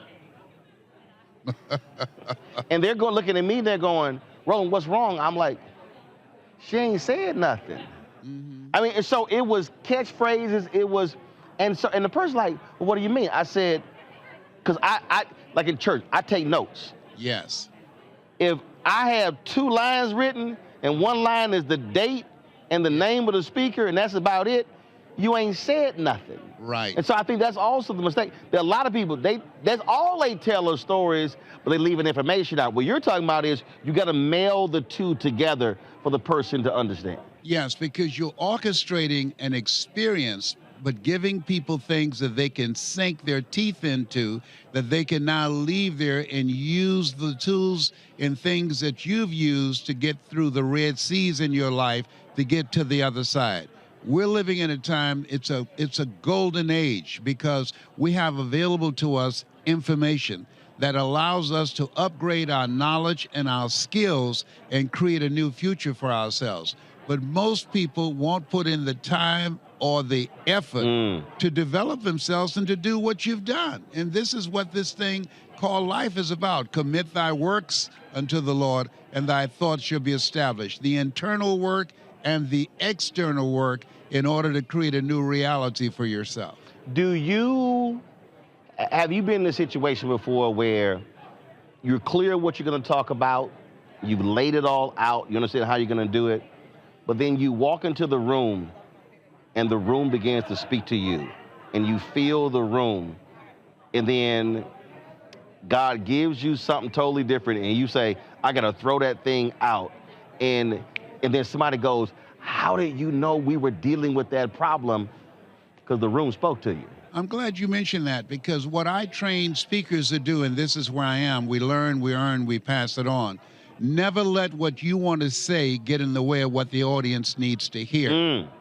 So you have to conduct communications intelligence. I give a needs assessment to find out what they're looking for. What is it that keeps them up at night? What is it that's stressing them out?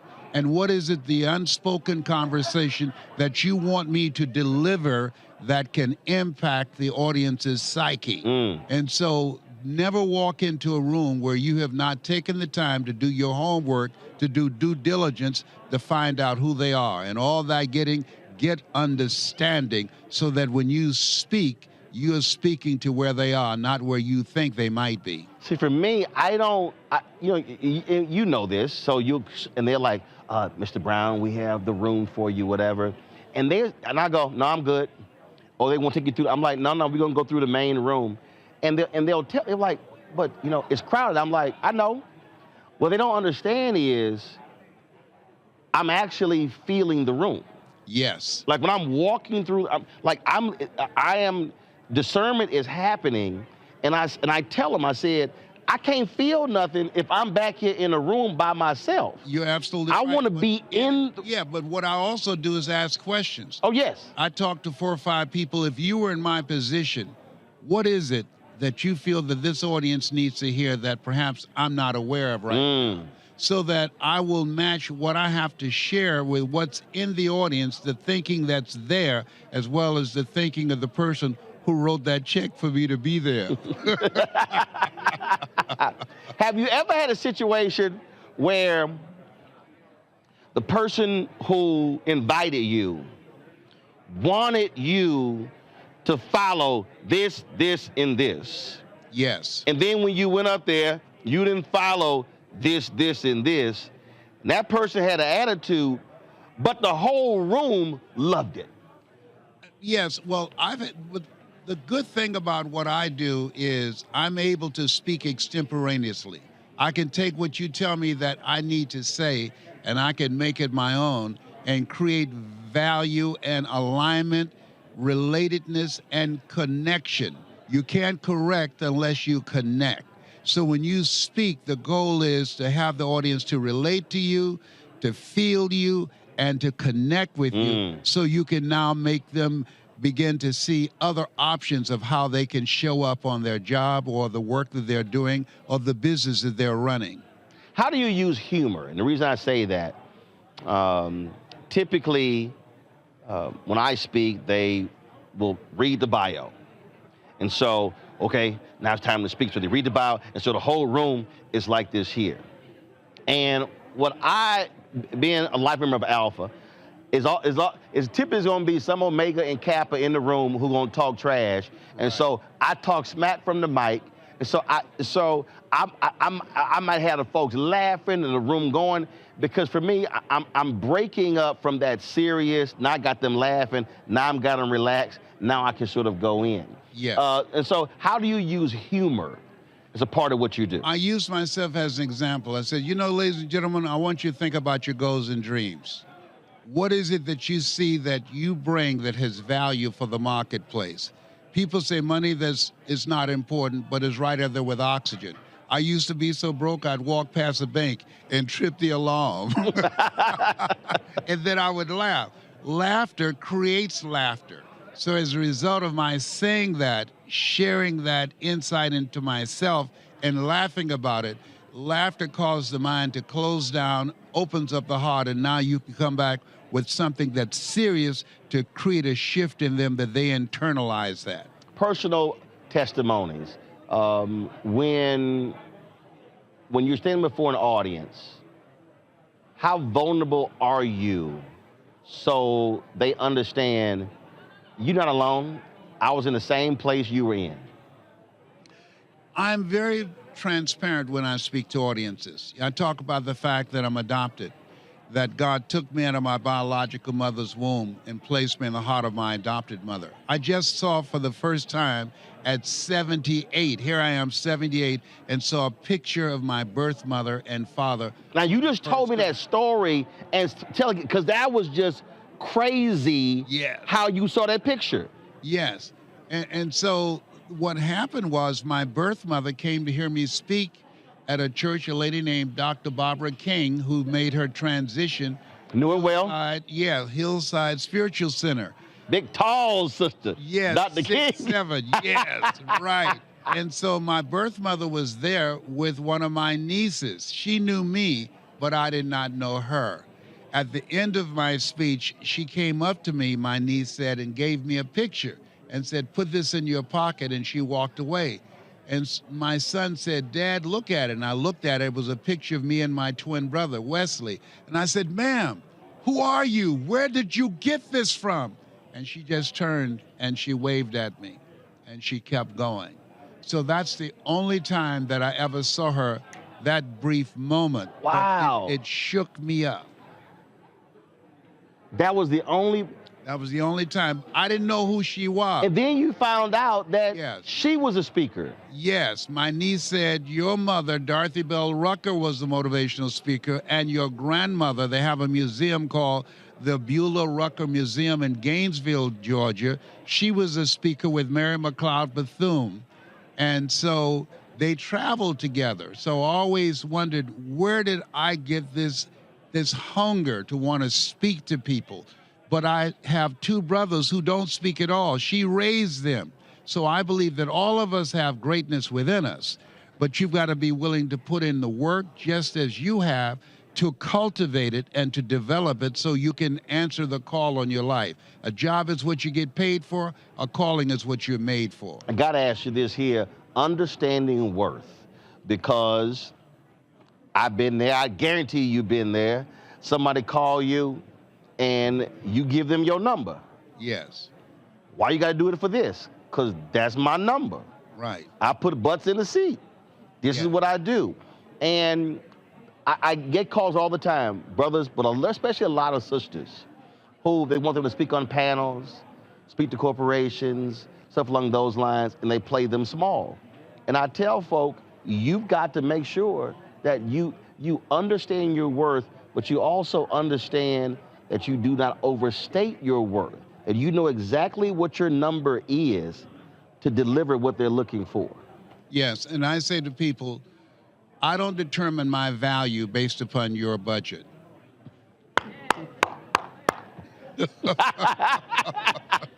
Is that what you got? It's like, no disrespect. No disrespect. Find somebody that's who that is. I literally told somebody that, I said, hey, I did that 8 years ago. Right. Go find somebody at that price. You'll never but find that's a not Rolls me. Royce on sale. No. And that's not being arrogant. Absolutely not. No, we buy what we want and we beg for what we need. We spend millions of dollars for entertainment. But when it comes to things that will educate us, that will empower us, that will give us the mindset and the skill set to carve out a new future, now you want a bargain basement deal. No. The more they pay, the more they pay attention. Absolutely. Absolutely. And a lot of our people get afraid. I mean, I can't ask for that because they're actually afraid of the no. I said, no. When you know what your number is, and when you know what you're going to deliver, I said, if they say, well, that's too much, you go, have a nice day. Yeah, well, first of all, money is not the issue. The issue is whether or not they're willing to be resourceful enough to find a sponsor that will pay what you're worth. Tori Salter on my team, she told me, people, y'all need to go find y'all another sponsor. Y'all want to bring in Roland. And the crazy thing is, because I tell people, I know what I'm going to do. Yeah, and when Beyonce comes to town, they don't call and try and get a discount. No, they pay whatever is required. Or I say this about for black businesses. That scene from I think it was, I'm Gonna Get You, Sucker, Chris Rock. How much for an order ribs? You get the price. He's like, well, give me one. And folks sit here and look, well, why do I have to pay for that? But as you said, it's value. What is this person going to do when they come here? One of my granddaughters came to me and said, Dad, I want to go see Beyonce. Grandpa, they call me Papa. I say, fantastic. It's $600. Will you help me? I said, no. I said, if you're going to a seminar, yes. Boom. But going for some entertainment, $600? No. For one ticket. You're doing that. No, I'm not doing that. Make it happen, baby. Make it happen. Wait a minute. You say, I'll pay for you to go to the seminar. Yes. That's going to help you make the money to pay for that $600 ticket. Come on now. Yes. Absolutely. That's the name of the game. What, at your age, what is it that you would love to do that you've yet to do? I have yet to train the number of speakers that I want to impact the world, to leave a legacy. We learn, we earn, we pass it on. T.D. Jakes said something I agree with. He said, there's no success without successors. So my goal now is to teach those who have the hunger. You got to be hungry. That's right. To be able to make a difference in life. The hunger and the work ethic. Absolutely, the work ethic, and to leverage their knowledge in their presentation so that they can have a greater impact and to live a life that will outlive them. That's what my goal is at this stage of my life at 78, finding people who want to do that, looking for the few. The road to life is straight and narrow, and few there be that find it, because the few are the ones that are going to make the difference. The masses have never done it. Well, for the folks who are watching, I mean, a few months ago, you called me out the blue. Yes. And I was like, who called me from Las Vegas? It was Nevada numbers. Yeah. And that was one thing we talked about. And you said exactly what you said, that I want to, all this knowledge that I have, pass it on for somebody else to use. And So you that's said, why I want us to work together to do something, because it's about collaboration today. 72% of corporations are striking strategic collaborations to make a greater impact. And that is the one area where the criticism I have, most black businesses are not. And I've been saying, look, before I started this, I went to every major black media company. Urban One, Essence, Gravity, Black Enterprise, all of them saying, this is what I'm planning to do, which you don't do. It's not like there was competition there. Right. Nobody wanted to partner. And I said, not a problem. I'm going to still do it. And I believe that's one of the reasons why most of our black-owned businesses are still small, are largely one employee, is this unwillingness to partner, to do joint ventures, to work together to achieve scale. Yeah, you're absolutely right. Today, what we have to do now is teach people how to earn non-performance income. I'm earning money as I talk to you right now. Explain that. Non-performance income, when you're able to create a minimum of 5 buckets of income that's not driven by your being available to make it happen. So I make money off the products that I create. I make money off the trainers that I create to go to corporations and do work. I make money off my intellectual capital. And I'm creating a legacy for my children and my children's children through creating an empire on information and upgrading it constantly to evolve, to give people the tool set that they need to make it in this new world. So while you are sitting here, I'm making money right now. You're making money. Yes, indeed. A minimum of $35,000 to $40,000 a week. And it doesn't require for you to be speaking, to be talking, to be actively doing. Absolutely not. And all of us can do it. We just haven't been coached on how to do it, and we haven't had the tools. We're going from brick and mortar to click and order. So we have the tools now to do more than we can ever begin to imagine. As they say, eye has not seen, ear has not heard, nor is it in the heart of mankind what we're able to do if we use what's available to us. Well, Les, it's great to finally get a chance to chat with you. Can't wait to see what we do together. Yes. And like you said, it's about being able to empower next generation and then passing that information on to be able to build and build and build. Thank you, and thank you for who you are and the commitment and the stand that you've taken with your life. And to your viewers, bye for now. Appreciate it. Thank you.